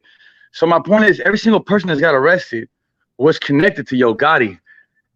So like, I'm gonna be honest with you, like any person that thinks Yo Gotti's not connected, it's kind of like, it reminds me of like when somebody goes to prison for the rest of their life and the mother's in court saying, but he's a good kid. I promise you he's a good kid. It's like, you're just in denial at that point. You know what I'm saying? Like, let's be real, bro. And coming from the streets, I know this is going to sound crazy, yo. If anybody, y'all probably already think I'm crazy, but if you don't think I'm crazy, then now you're going to really think I'm crazy when I tell y'all this. Coming from the streets, bro, and Young Dolph is my favorite artist, bro. Like, I'm going to be honest with you, I don't listen to no music that ain't even his music, bro. Like, for real, bro. And I'm gonna keep it real, man. If I was Yo Gotti, please don't. Hey, I hope you guys are not like my mom to get mad at me just for voicing my opinion. I'm just telling you my opinion. If I'm coming from the streets, if I'm Yo Gotti, with the shit Young Dolph and rapped in that song, all the disrespectful shit, I'm gonna be honest, bro. If I was Yo Gotti, I would have took him out earlier, man. Like, keeping it real, bro. Cause you gotta put your. And I know you guys are probably thinking he's crazy. When you're not in the street life, it's gonna seem crazy. You know what I'm saying? Like, if you ain't really out there, like, you gotta put yourself in Yo Gotti's shoe. I'm pretty sure he don't give a fuck about like the rest of the world things. But in Memphis, his reputation was like down the hole, bro. You know what I'm saying? Like it was like I'm from Florida, but that man was looked at as like a joke. Y'all remember when people used to laugh at Rick Ross because he was a correctional officer? Bro, we were looking at Yo Gotti the same way, bro. Like, that man lost all street respect. You know what I'm saying? And I'm gonna be honest with you, taking that boy Dolph out in a way, and I know a lot of the people in this chat are women, so you guys probably can't comprehend, but you guys gotta understand. Men in the street, they think different, man. You know what I'm saying? And fucking, I mean, bro, you can't. As a man from the streets, why do you think that they took him out? Because I'm gonna be honest with you, that was the only thing. It's like if I'm Yo Gotti, bro, that's the only thing and look, I'm not saying that Yo Gotti was right for doing it, because I'm just saying, like, I know myself. If I was in Yo Gotti's shoe, bro, with my pride, and you come out there talking like that about me, man, I would have had to get you, man. You know what I'm saying? Especially if all the shit that Young Dolph is talking about. Why not fight though? Why not fight? Fist fight. Huh? Fist fight. Yeah, but man, I mean, I'm gonna be honest with you. Hey, I wish everybody thought like that, Mr. Mayor. You know what's funny? When I moved out to Texas, somebody put a gun I never had a gun put in my head. Somebody put a gun out here in my head, bro. Just because because I told him, I said, hey, bro, next time you yell at me, we're gonna fight. So the guy put a gun in my head. I was like, yo, I said, now I'm really gonna whoop your ass. Point of the story is, a couple days later, like I was trying to like convince him to fight me. He wouldn't fight me. I was like, bro, I'll give you $1,000 cash if you fight me straight up. And the guy wouldn't fight me, bro. The point I'm telling you this story is like, yo, people be scared to fight, man. People be scared to fight. And I ain't gonna lie, bro. If I was a multimillionaire, you gotta be a fool to fucking be sitting there fighting another multimillionaire. That's ridiculous, bro. Two But I multimillionaires mean, fighting. but, you know, but it was wrong for them to kill him. It's wrong to Oh, take I mean, his life away. absolutely. But you know, Mr. Merrill, we're all humans, and sometimes when pride, like I'm gonna give you an example. What's that rapper that just got killed? The one that has that song with Lil Boosie. It ain't my fault. What's that guy? Trouble. You know the artist Trouble, the one that got killed. Yeah. All right, In so Atlanta. apparently he was like in this girl's house, and the guy got home, and the guy freaking caught them and killed him. Like that was pride, you know what I'm saying? Like his pride got to him. And I'm just saying, as humans, we have pride and shit. But I ain't gonna lie, now that I think about it, Yo Gotti had 5 years to calm his ass down, bro. Because that song came out a long time ago. He should have been let that go. I didn't even really think about that. So You know what do I'm you saying? think it had more to do with something else, especially with Young Dolph starting to up his game? And Sam Ivior, I see you there. Also, Ivior. Hey, I'm gonna sit my head down. I'm walking around too much. My bad. Yeah. I'm listening because I've Do been you think it following had Dolph more for a to do minute. with Young Dolph, you know, stepping his game up and starting to sign more artists? Maybe, you know, because a lot of people in Memphis are saying that they feel like Young Dolph, Yo Gotti wanted to be the only person to sign artists in Memphis. Mr. Mayor, I would believe that if it wasn't for the fact that since I moved out here to Texas, I asked a couple people, like, you know, just randomly, like, if I see like a high school student getting off the bus or just like random people, I'll be like, hey, you listen to hip hop? And I've named like artists. I'm like, hey, do you know this artist, Lil Baby? Yeah. You know Moneybagg Yo? Yeah. You know, so, and you know Young Dolph. The average hip hop fan doesn't know Young Dolph because he's not a mainstream artist, which I'm gonna be honest with you, it makes no sense to me how, because after listening to his music, I really can't listen to nobody else, man. But I don't think it had to do with him signing artists, because Mr. Mera, if we're being Nah, if it's bigger than that. If it's bigger than that. If it's, you know why they wiped them out? They wiped them out because they tried to wipe them out several times and it didn't work out. So what they was doing was they was trying to basically rock them to sleep. They was looking for opportunity where they can get them at, and they called them exactly where they wanted them at, in the cookie shop. But I'm saying, but what are you saying is the reason that they wanted to take him out then? The reason they wanted to take him out was the same reason why they tried to take him out the first and second time, and they couldn't do it. Because of ego, because of the fucking the shit. Yeah, pride and ego. You try to kill one of the biggest and most humblest and intelligent motherfucker there is, and you couldn't do it. But you gotta think about this though. As an artist, like, look, for me, I'm gonna be honest, people might laugh, but to me, Dolph is the GOAT. I got him over Tupac, I got him over everybody. But to most people, Young Dolph, like if you looked at numbers and things, I think that you could make an easy argument that Moneybagg Yo has had a more successful music career than Young Dolph. I think he has more hits. He has more songs on the radio.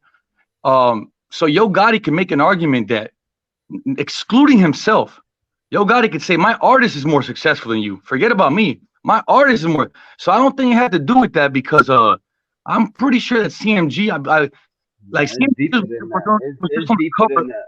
Huh? It's deeper than that. It's deeper than just being, you know, the artist. It has to do more with, you know, Dolph denying whatever. Because before, like when Yo Gotti was gonna do business with him, and he turned down the offer, and he started doing his own thing, like that hurted Yo Gotti. Right, exactly. That shit broke him.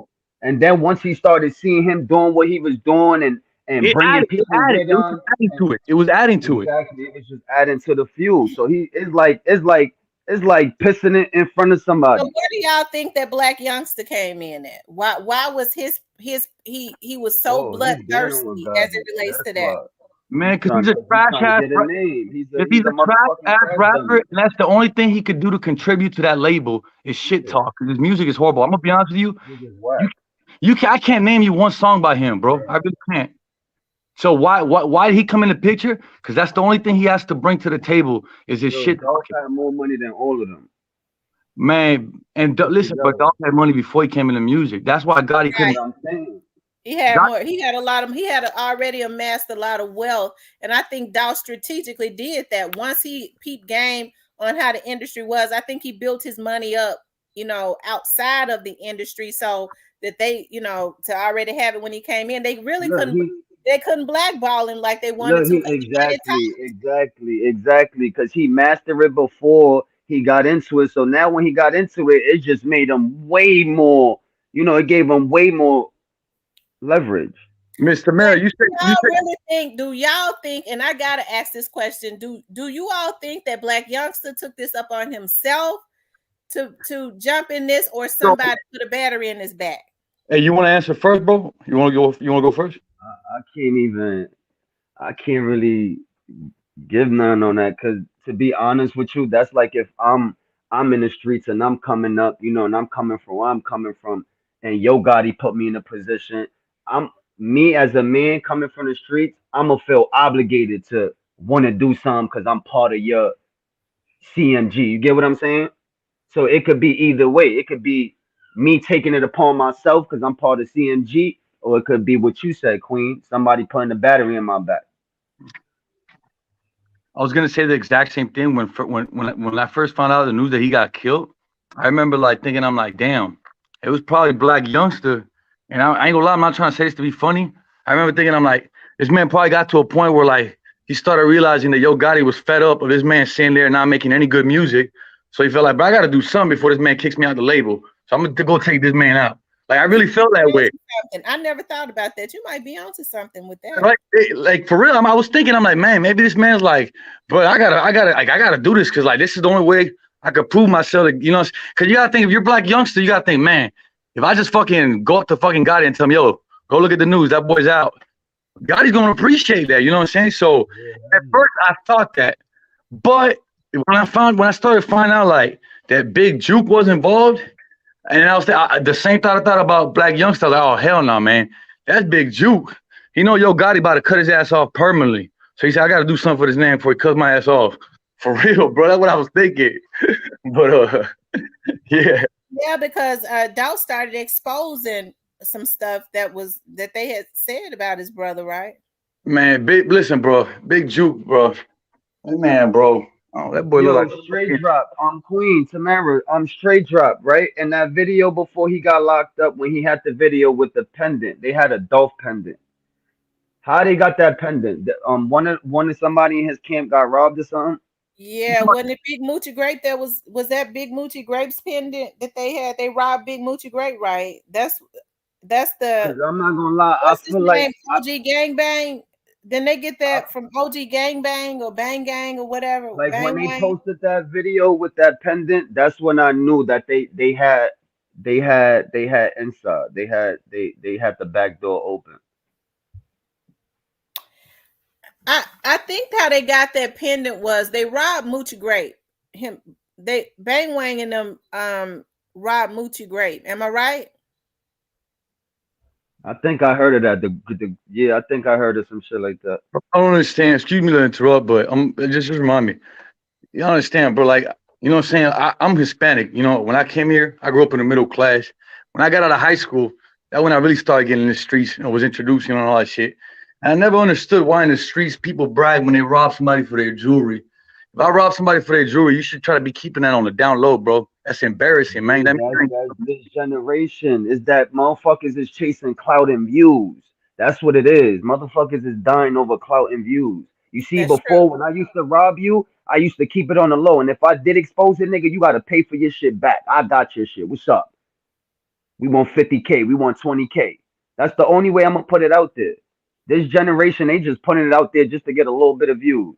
But they gave Straight Drop that jewelry. Because isn't it ironic that like a week after Young Dolph was killed, Straight Drop and them do that video with Black Youngsters artist called Stepped On, and he's wearing that chain? Yeah, that's what I was saying too. Then he basically want people to know that he had killed Young Dolph. Basically. Hey, but how y'all know this Young Dolph chain? Like, I'm sure that I feel like, yo, to be honest with you, yeah, they could have got it from the mall because they sell those chains at the damn mall too. I mean, that's true too. Look, to be honest with you, I feel like they ain't shedding light on Gotti because he's part of Rock Nation. He got some type of deal with Rock Nation. Yeah, but I don't think Rock Nation gonna be able to stop what's gonna happen.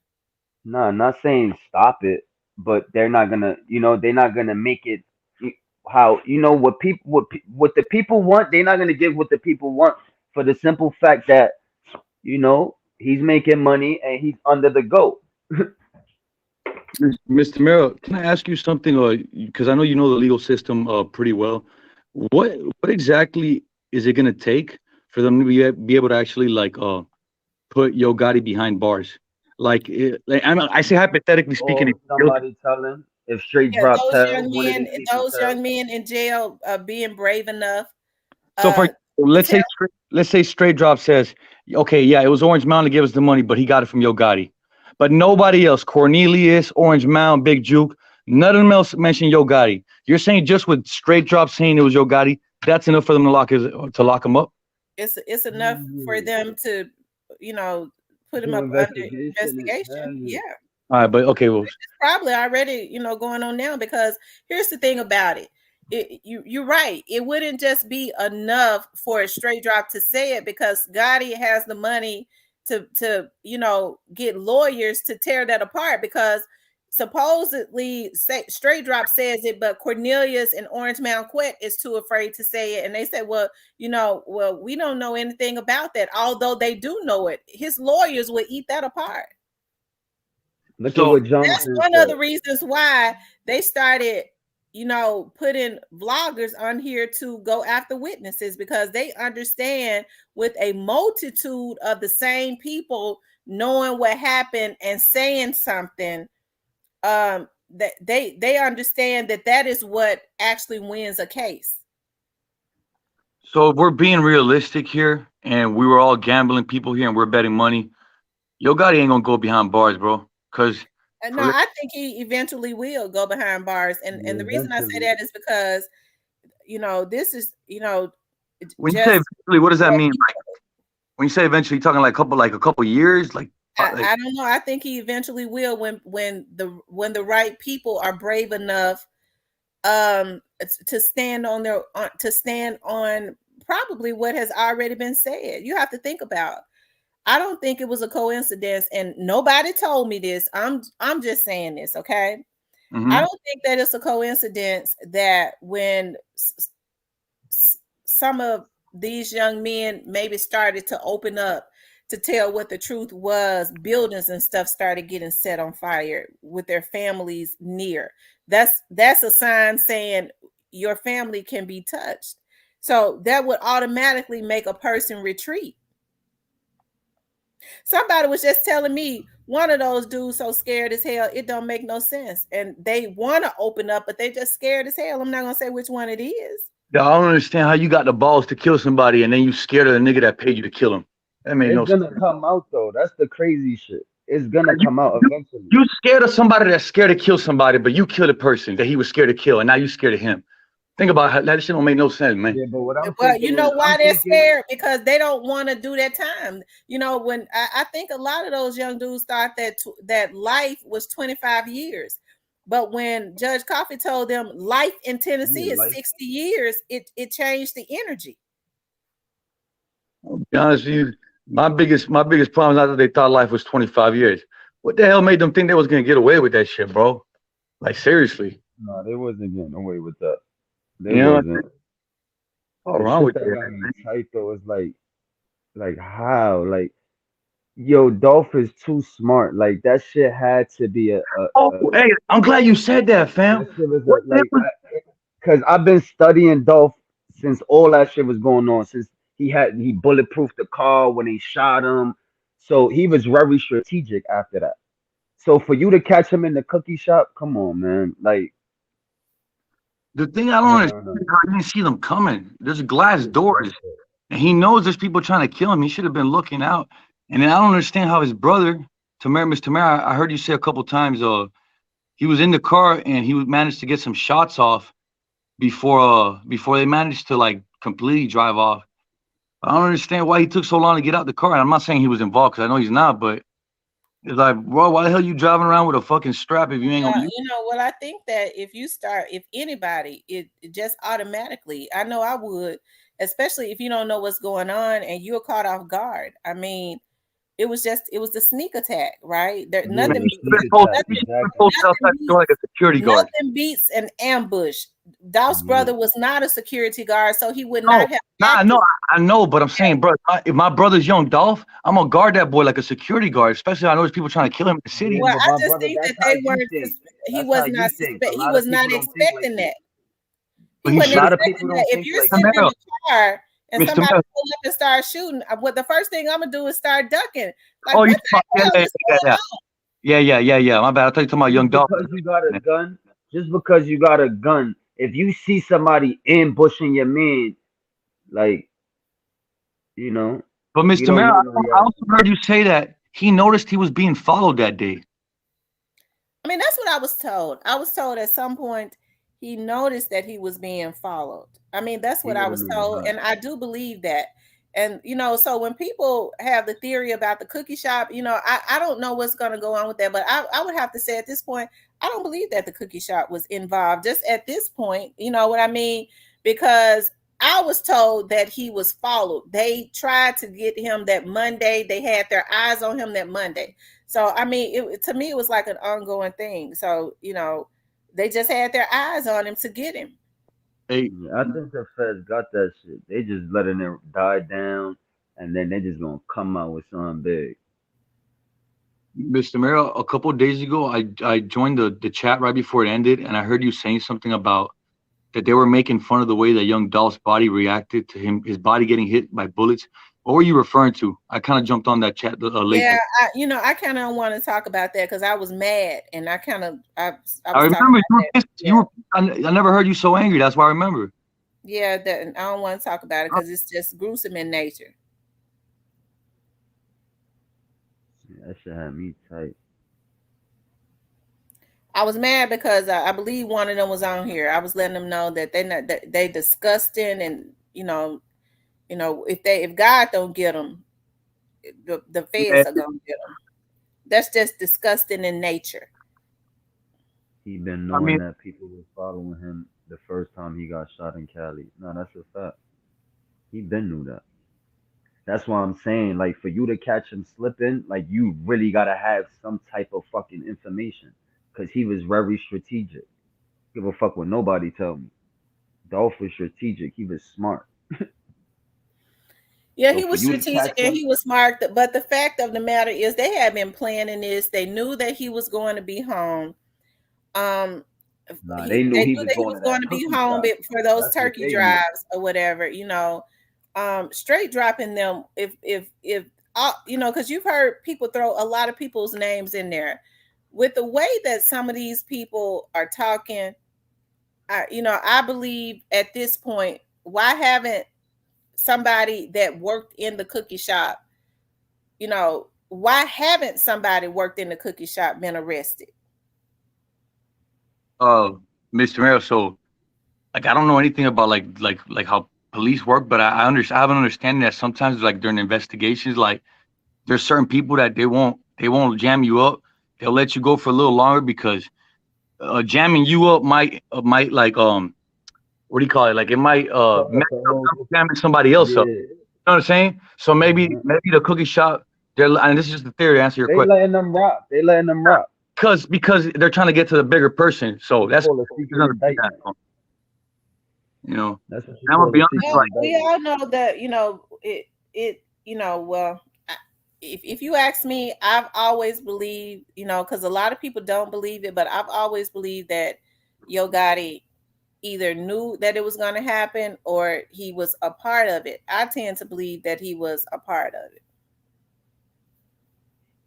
Mr. Mayor, I'm not gonna lie. who else could it be? For being in the streets, knowing that I tried to kill you 2 times and I couldn't kill you, yeah, that hit is still on. But I'm I'm saying gonna be honest. what other option is there besides let's just like forget about you. What other option is there? Like let's use the process of elimination. You know when you do A, B, C, D, like okay, I know it's not A.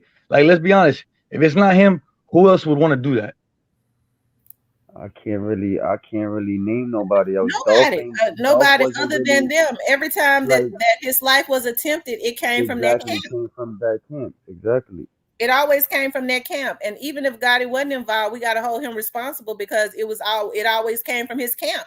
So it's hard for me to believe that I don't think they would have did it without his approval. Nah.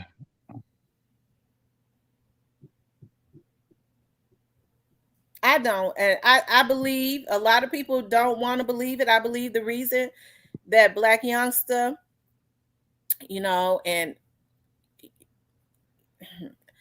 I'm gonna say Ever this. since I'm gonna since say that this anyway. I gotta say it, and no disrespect to anybody, but I gotta say this. I believe the reason that Black youngster was acting the way that he was acting when Young Dolph was killed, he did those videos. Whatever. I believe that was. I believe God had told him to do it. I want it. Uh, you maybe. I'm gonna be honest. When I thought that, I just thought it was just him being himself. Like he's very immature. Like he's one of those people. Like over the years, he still doesn't show any signs of maturity. And coming from me, that's bad. Cause man, I'm like fucking the most immature person in the world. my whole thing is right. My whole thing is because I'm sure Dolph has some people in his camp too. So my whole thing is why not get back? Why wait for the government to come in and hit them with a RICO or some shit? Why not just eliminate them? Fuck it. Y'all eliminated ours. Y'all eliminated our goat. Why we can't eliminate y'all? Well, Get Grove rid of Hero him. was talking about it the other day. He Fuck. says that Grove Hero gave an example. He says, as a matter of fact, let me see. Eye for eye. He's Grove Hero said, when they was asking him about that, he gave an example of suppose somebody killed your mother and you want to try to get them back or whatever. I may not be saying it verbatim. He said, but they got all of this money, so they got all these people around them. They got bulletproof cars. It's just hard to get close to them. I mean, No, it is. people Gotti and them talk about whenever Gotti and them come to the Memphis area to do a video or whatever, they and the police precinct will do it. They have to, Yeah, they especially got if there's a security, they feel like it's something gonna go on. The whole damn precinct is out there surrounded by them. They try to make Young Dolph feel guilty. That's why I wish Young Dolph would have protected himself more by you when they should. was trying to actively kill him. I think Young Dolph should have went through on those charges. Oh yeah, I remember hearing something about that. He wouldn't testify against the guy that shot him in the arm. I remember Yeah, hearing. no, he's not gonna do that. That would have fucked up his whole street credibility. He didn't He not testify fucking. when against the ones that shot up his van. Yeah, none of them. He played the fool. So if this person is still not testifying against you all, he was not doing any retaliatory situations. Why did they still have an urgency to kill him? It's got everything to do That's with that's jealousy. what that's what hurts me the most. Like y'all try to kill this guy multiple times, and he could do what he could do. I'm sure he could have did what he could have did, and he didn't even do it. Hey, y'all right about that. But one thing I was gonna say when we were mentioning about how this whole thing started is, um, you said you trying to kill this guy and he didn't even retaliate. That's true. But remember, I always try to look at like how other people look at it, even if that person's in the wrong. And you understand, but if you listen to Young Dolph songs, damn near every one of his songs, it seems like there's one or two bars in there that sounds like a straight diss at Gotti. And they maybe sometimes they weren't even disses at Gotti, but you know how sometimes like somebody might say something and it has nothing to do with you, but because that whatever they're talking about, it pertains to something, you might think they're talking about you. A lot of times maybe Young Dolph would say like slick shit in his songs, and Gotti was Nah, just but traumatized, like PTSD from yeah, that but bitch what song. hurt Gotti the most is when Dolph said he fucked his shorty. Oh, bro, that's the reason Dolph is dead, bro. Yeah, that's the reason he's dead over a shorty. But people don't want to be honest. People don't want to tell the truth and tell the world that's exactly what happened. Dolph went in your bitch nigga and you killed them. You mad? Y'all don't think it has a lot to do with jealousy also? Oh, that's Of that's course, that's part of it, Mr. jealousy, Mero. Yeah, he's in. envy. He looked at better than him. He was helping people more than him.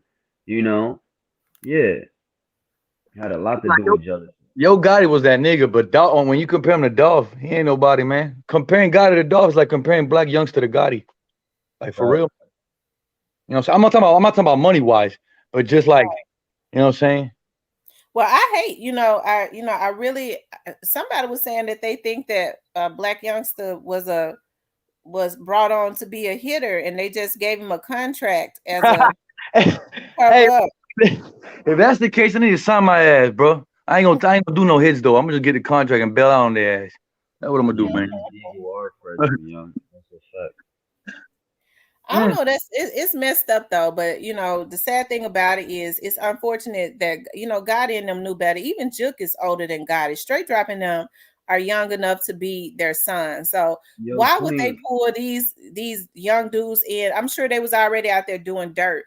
But if you promise, and Grove Hero just said that the other day, he was like, Straight Drop killed Dolph for basically a contract. So you bring these dudes in, and you promise them fame and fortune to go and take a life. That's messed up. So I could never support Yo Gotti again. Real Queen Tamara, look at what Young said. She said maybe Dolph accepted his fate in a way, understanding his demise is deeper than so. I agree with that. I feel like, he knew eventually his time was gonna come. Yeah, boy knew, bro. I feel like he was ready. Like he was okay. Like if you caught him slipping, you caught me slipping. You know why he was okay with that? Because eventually, motherfucker, you're gonna get caught. Because he knew how much people loved him. So that's why I feel like he accepted his fate in a way. Because eventually trust me, it's gonna come out. I promise you, it's gonna come out. Motherfuckers don't know how to hold water. I'm telling you, everybody's a gangster the thing right about now. it is, I think what Gotti did was he put the folks on them harder, because from my understanding, they, have y'all ever heard Yo Gotti's song "What Up Memphis"? I forgot the name of it. He got feds. They trying to indict me. Well, I think stuff like this has been happening. If you listen to people in Memphis, especially around the North Memphis area, Gotti has been doing stuff like this, getting people to do his dirty work, and then he pay folks off either to not testify or to go do his time. But he ain't gonna be able to do that. I'm gonna shed some light on y'all, because I know a lot of y'all was paying attention to these rappers, the one we was talking about. Before Young Dolph died, was you hearing Yo Gotti like that? Was you hearing Moneybagg Yo like that? Was you hearing 42 Thug like that? Was you hearing CMG artists like that? No, because I was listening. Okay, you wasn't hearing them like that. Maybe Moneybagg, but definitely not the rest of them. But not how they promoting him now. Not how they shining light on him now. Because I've been watching Moneybagg Yo. I've been watching all of them. Ever since Young Dolph died, they've been shedding light on them boys. Okay, so just pay attention. Just sit back and pay attention. That's all y'all got to do. With you on that, Young. She said, Young said his death is bringing down a complete enterprise. Absolutely, because like I said, now I'm hearing that Gotti has been the person that the feds wanted, because he's been doing stuff like this forever, getting people to do his dirt and then paying people off to go do his time or not to testify against him. Now that's just the word. Yeah, they've been putting more light on them boys. But he ain't gonna be able to do it this time. But it's over. Yo Gotti, Dr. Evil, man. That boy fucking evil as hell, man. For real, man. What do y'all think about all of a sudden Angela is his girlfriend after she turned him down for many, many years? What do y'all think that's about? I'm gonna say something about that. That goes to saying what I was saying earlier about if I was Yo Gotti, I felt the need. Listen, if Young Dolph was still alive, Yo Gotti his street cred would still be on the ground. That girl would not be with that man. I'm telling you that right now. A lot of people would think like, oh, you crazy. If Young Dolph was still alive, Angela Simmons would not be with Yo Gotti, because that boy was the center of jokes, man. He had no, like, come on, man. Like, can you imagine being with him? Like I don't know, bro. Just it's not a coincidence that he's been a clown. Like everything about him, he's a clown. Like I've been watching Yo Gotti for years. He's a clown. Like that's what he is, a big fucking clown. And look, and I'm gonna be honest. I ain't gonna go as far as say he's a clown, because I still got respect for like the fact that the man's successful. You know what I'm saying? Just for that, as a business, I got respect for that. But as a person, listen here, man. Nobody probably wants that boy dead more than me. But what I was gonna say was, yeah, my bad, bro. I forgot what the hell I was talking about now. Fuck. What the hell were we talking about? Hold on. My bad, yo. Talking about Yo Gotti No, and no, but Andrew Simmons. like I guarantee you, yeah, bro. If that man was still like, the man wanted her for 7 years. All of a sudden, this man Dolph dies. Oh, that's what I was gonna say. When I moved out here to Texas, there was like two people I remember I was talking to one day, and we were having a discussion. I was like, bro, Young Dolph is by far like he'll always be the king of Memphis. And these boys were their argument was like just the fact that Yo Gotti had Young Dolph taken out, that automatically makes him the king of Memphis. And the reason I'm saying that is that validates, so you guys can see when I tell you that there's people in the streets that think a certain way. That's why Yo Gotti took his ass out, because he knows there's niggas that think like that. Like literally, these people were saying like Yo Gotti's the king of Memphis just because he took Young Dolph out. You know what I'm saying? Like some people look at shit like that. And again, this may sound crazy to a lot of you guys, but if you're not in that world, look, I'll give you guys an example just to like so you guys can understand it.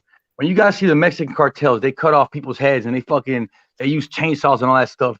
You guys probably think, oh, they're crazy and all that shit. You guys don't realize these people are crediting millions of dollars worth of fucking drugs to other people. That's the only insurance that they have to make sure they get their money back. So now, when you look at it from that point of view, it's not crazy. It's only crazy if you're fucking fronting millions of dollars worth of drugs and people don't fear that you're. So the reason I'm trying to say that is, my mom always has a saying. She says, "It's only crazy if you're not crazy." So it's just like, if you're a terrorist in Al Qaeda, that's normal for you. You know what I'm saying? If you're like, when you grow up in certain environments, certain shit, it's just normal. You know what I'm saying? Like, bro, I know friends in Florida. It's normal for them to fucking sit in the house selling crack all day, bro. You know what I'm saying? Like, it's the norm. It's where you come from. So, but yeah. Coin, Instant Mom's dad says gangster rapper being evil. What you don't say, Boosie had a young man bag 7 bodies for him. But you know, it all comes down to hard too. Because I'm gonna just say this: Young Dolph's death was a death that did not have to happen. Whether you're out in the street or not, Yo Gotti and them and Ivor, I don't know how old you are, but 30. I'll be I 31. think Andre, how old are you? I'm 29. I was born 93. Okay, I was born 92. okay, so well, I'm older than both of you. So Yo Gotti and them and I are around the same age. Juke is older than us because I think Juke is in his late 40s. So we came from an era where we fought. You don't kill nobody just because you get mad, just because of words. So when it's all said and done, Juke and Gotti and them came from that damn era. I feel like Straight Dropping them came from a different era, but also Straight Dropping them grew up in the impoverished streets of Memphis, where Straight Drop already has some issues going on. You got to be mentally ill to even want to sexually assault a woman. That's a mental illness. Okay, so he already has some issues going on. So you go and you send somebody else's child out to do your dirt, to go kill somebody because you're mad at them, when God in them know you don't get down like that. Even the newer generation, even though a lot of them, especially you talking about the 2000 babies like JoJo Splat and them, even though they ain't had a lot of good influence, you still supposed to know you don't do that. But those Negroes definitely know that you don't just go and kill nobody. Dolph kind of came from a different era, which is why you didn't see bodies dropping everywhere. I think it's got a lot to do with jealousy and power. A lot of messed up. I think, in a sense, I think God in them sick folks, because I'm hearing that they've been doing stuff like this. Well, and we didn't do that in our era. They know better. They still know better than that. So that's just messed up on so many levels. I mean, to me, I could never support anything that he does. He has never done anything for the city of Memphis, and he basically brags about not doing anything. He's mad because he feels like a lot of people took Young Dolph's side or whatever. Of course, people, when I say that people should have chosen, we should have chosen, because when they were shooting that Dolph, we didn't choose. We were still buying both of them music. We didn't have any idea that they was gonna go and, I'll say, allegedly take Young Dolph out like this. That was just heinous in nature. It's messed up on so many levels. It ain't nothing he could do to ever redeem himself, because Dolph can't get up out that grave. He knows damn well that when you get mad at somebody, your feelings get hurt. You don't go and have nobody killed. If his feelings getting hurt like that because Dolph sleeping with a man, his damn baby mama probably wasn't a damn virgin when he met her. But see, I don't think it was the fact that he slept with his baby mama. I think it was the fact that he let the whole world know about it. You see what I'm saying? Yeah, that's what it was. Again, Mr. Mero, I don't want you to misunderstand me. I'm in no way saying that like Yo Gotti was right to do that. No, what I'm saying is I could see where like the bitterness would come from because, like you said, you guys came in an era where like it doesn't come down to killing. This should not have came down to the killing. When rappers diss each other, unless you're from Chicago, of course, normally it just goes back and forth. But the Yeah. thing, unless Yo Gotti was in a situation where the shit that Young Dolph said, he couldn't really come back from it. It was like, y'all seen that picture of Oscar De La Hoya, the boxer, where he's wearing the fishnets and a bra? You guys seen that picture? No, I haven't seen it. Picture where he's dressed like a cross dresser, like he's dressed like a woman. Like literally, what Young Dolph did to Yo Gotti in a way was like expose him. So it wasn't like Yo Gotti could just come back and hit him with a diss track, bro. Like nothing. Like his credibility was on the ground. So he was in like bro. It's either kill this man or I'm gonna be a clown for the rest of my life. And now I'm not saying that because like that's his mentality is what I'm trying to say. I don't want you guys to think that I'm trying to say that that's how I'm not trying to agree with him. I'm just telling you guys how people think, man. You know what I'm saying? You guys got to be realistic. That's why I'm gonna be honest with all due respect. I'm baffled, and Mr. Merrill, you're the only one I'm gonna excuse on this because I rock with you. You're the only reason I'm even on here. Everybody else, I got no sympathy. Anybody that's even questioning if Yo Gotti's responsible, man.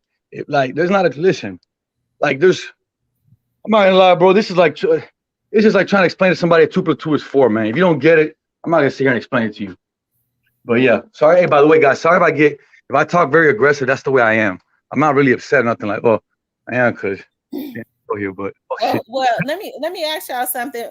So, who do you all think had a part in paying for the hit, or you think it came from one person? It came from one person. It was. Man, look, I don't know how much they paid because I don't even know how much somebody like that would fucking. But I would assume that it was probably like $1 million that he gave to Juke. Juke gave like $750 to Orange Mount Quet. He probably broke it down like 500. I'm guessing that everybody got a piece of that. That's my opinion. I'm not saying this is the way it went down, but I would guess everybody got a piece of the pie. Why do you think Orange Mount Quet indigent now, though? Wait, what did you ask me? What do I think about what? Why do you think Orange Mount Quet has declared himself indigent? Indigent. That means homeless, right? No, that means that he's told the courts he ain't got no money. So now what has happened is he's told the courts that he don't have no more money. What happens is his lawyer has agreed to stay on and allow the county to pay him. To pay like I said, public defender? Yeah. I mean, I'm gonna be honest, whether he has a public defender and attorney, it doesn't change the fact that he's guilty. You know what I'm saying? It don't change nothing. Mr. Mero, let me tell you something. When El Chapo was extradited to New York City, he had a public defender. That's part of you gotta understand, like this it's just in my opinion, it's a mind game. Like I'm doing this so you think I don't have money. If I had money, I would have hired a lawyer. So it's gonna help me in my defense because how are they gonna accuse me of being involved in this murder when I don't even have money to pay for a lawyer? So you see what I'm saying? But I mean, well, that's true. You know what? I didn't think about it like that. But why do y'all think that's a good point to make too? Now, why do y'all think that it took them so long to get straight drop a lawyer? Do y'all feel like? Well, I want to hear what y'all think because y'all know what I think. How long did it take them to get him a lawyer? Almost a year. They just got him a paid lawyer in August. I don't know, but can I respond to that with a question? Do you guys think that straight drop by the time he went to jail, he already got paid for the hit, or he still hadn't received all the money? Well, I'm hearing he had not. I'm hearing he had not received all of it. I'm gonna be honest with you. All of this clowning is going on in the streets now. Yeah, I feel like they gave him some of the money, and they just waiting to see what he's about. Like they really want to see what he's gonna about. They want to see if he really gonna hold water or not. And if he could hold water, then that's when they'll start doing what they got to do for him. But I don't feel like they gave him everything. Well, I'm gonna tell you what somebody said to me when Juke's truck, got shot up or whatever. I was like, well, and this is a conversation I had with somebody. I said, dog, I hope that, young dogs artists are being smart. I don't, I hope that's not them. I said, I don't believe it's them. And they said, it's nah, that ain't it. There's still some folks out there that's mad about straight drop. It's some little dudes out there that's riding hard for him, and so that's the kind of the direction they sent me in. So you have to know if that's the truth, that it's trouble in paradise. Miss Maris, as far as that, it could be anybody because I'm being 100% genuine when I say this.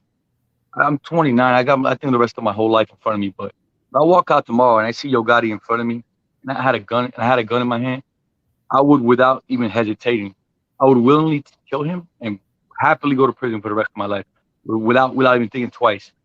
I'm a person that never even met Young Dolph. I'm just a fan of his music, and if I'm willing to do that, I can't imagine what people close to him are willing to do for that man. You understand what I'm trying to say? Mm-hmm.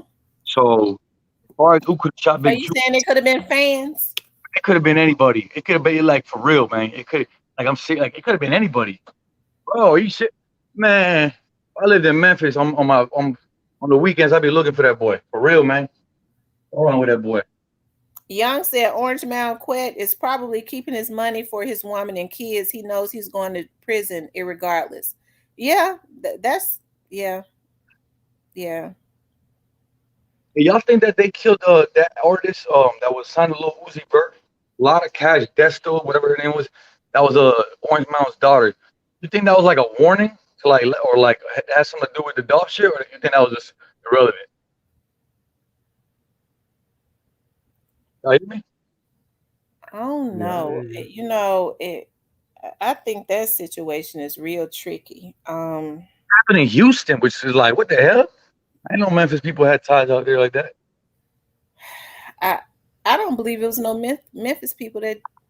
Are you talking about as far as because they were saying that They were saying that Desto lived in Houston. I don't know if she did or not, but I thought she lived in Memphis. I was just traveling out to Houston.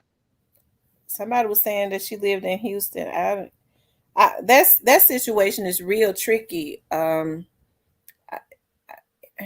don't know. I really whoever. I don't think it had nothing to do with her dissing nobody. No, I'm not saying that she was involved. I'm saying that because she was his isn't that his daughter or something like that? Yeah, but remember they was trying to say that somebody killed her because she dissed somebody in Florida. Remember? I don't believe that's it. I don't think so. People in Florida don't really be killing people like that with music. Okay? And like the biggest beef in Florida hip hop music. My friend's actually one of them. I don't know if y'all know Coleon. Coley P, artist out of Florida. Him and Kodak, they were like best friends growing up. And then they had a little beef back in like 2018. They both made diss tracks, and the boys they never clicked after that. It's sad. I actually like Coleon better. If y'all get a chance to listen to him, I'm not gonna sit here and recommend artists because Kodak kind of hangs with Black Youngster a whole lot. Yeah, I seen a video of them hanging out, but like that was 4 years ago though. No, Black Youngster and Kodak kind of hangs out tight. That's all I needed to hear. I'm done with Kodak, bro. Like anybody that fucks with somebody like Black Youngster, it just tells me like either you're flawed or you can't see other people's flaws. Like I never really liked Kodak anyway, like his music, but how he's hanging out with Black Youngster, I don't know. Young said, you know what? People was saying that she was robbed coming from the dice game. Remember, they also said that she had been playing dice with Jay Prince Jr. and them. Y'all believe that? Because how would somebody know to rob her and they were driving? How would somebody know to try and rob her? I thought that they pulled up next to their car and shot them. I know they robbed them. I thought they just shot like firing shots from the car. I know that they actually got out and went to their jewelry. I ain't hear nothing about that. That's what they're saying, that they, people saying that they got out and tried to rob her. I did find that kind of weird. You know, how would somebody know to pull up next to her and try and rob her? You know, it's a lot of smoke and mirrors behind it, but you know, you've heard people try to say that they feel like pre-artists did that. I don't believe pre-artists did that. And I don't think pre-artists did that. And if they did that, that's like I'm focused on the wrong person. That girl had nothing to do with Young Dolph's death. Yeah, she didn't have nothing to do with that. I don't think it had anything to do with that. Do y'all think that it had anything to do with maybe Orange Mound quits? I believe it has something to. Let me ask you this: he got killed. Orange Mount wasn't locked up yet. No, he wasn't locked up yet, but he was receiving visits and stuff from the feds. Oh shit! You know, like maybe that's a warning from Gotti's camp. Like, look, you know, or maybe Gotti's people thought he was talking. Maybe he was talking, or maybe he wasn't, but they thought he was. I don't know. Yeah, I've always, you know, It's crazy. I've always kind of felt that was a little strange. Mm-hmm. I believe that it's gonna be quite a few people if they ever, because they've never caught up with the other person. They said it was two people, and they still haven't got the second person. What are you talking about? Two people as far as what? That that shot her or tried to kill her or tried to rob her or something. They got one guy, but they still, the other guy won't tell on the other guy that was with him. The one that they got still haven't told who the other person was because the other person ran off, remember? Well, Mr. Mel, with all due respect to that girl, and God bless her soul, but her case is me, man. That's actually why I got on here. Y'all need to stop talking about all these other cases, man. You know what I'm saying? Fuck that, man. Real. Fuck about it. Young said they didn't kill the others though. Yeah, because she had a girlfriend in the car with her. She was with her friend. Her friend survived. Didn't. Right, but they didn't shoot her friend either, did they? No, her friend got hit. She went to the hospital. Oh, okay. I didn't know that. Yeah. It was running around in a Porsche truck. It was a Porsche truck. Okay. They said every dice game involving mob rats end up dead.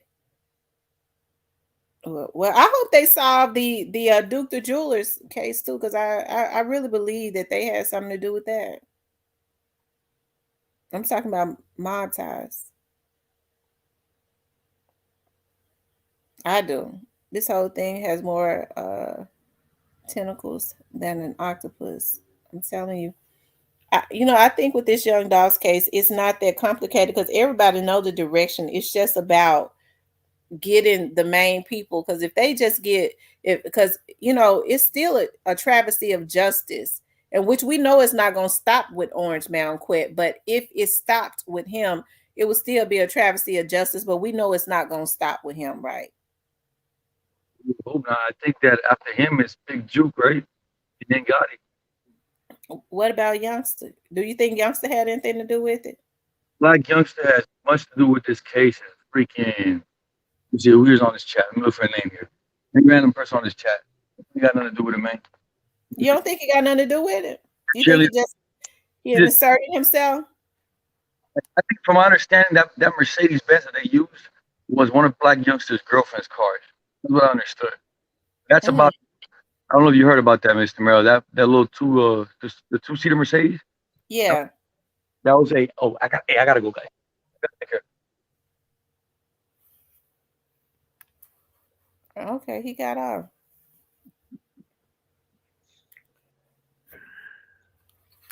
Ivy, are you there? Yeah, I'm here, Queen. You can hear me? Yeah, I can hear you. I'm here. Yeah, this shit crazy. Yeah, it's crazy. And it's just gonna get more crazy, girl. This shit don't stop here.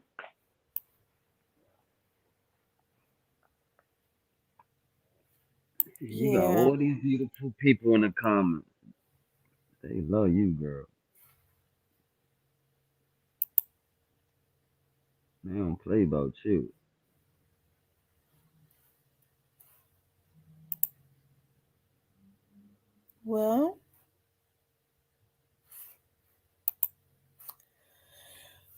I've been on here 2.5 hours. I gotta get off.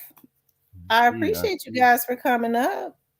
Oh, anytime. I told you I was gonna come through. I seen your ass live. I came immediately. Well, I'm glad that you did. Definitely. Blainfield says this man is a professional. Who, the one that just left? Who you talking about, Blainfields? Right, Avio, we had to. Oh, I see, baby. I see. Y'all like a bulletproof vest. Y'all don't let nothing come through that thing. No, that's good though. Blaine, who is a professional? A professional what? Can't wait until it's over. Yeah, I can't wait until it's over either. I want to see Young Dolph get justice in totality. Definitely.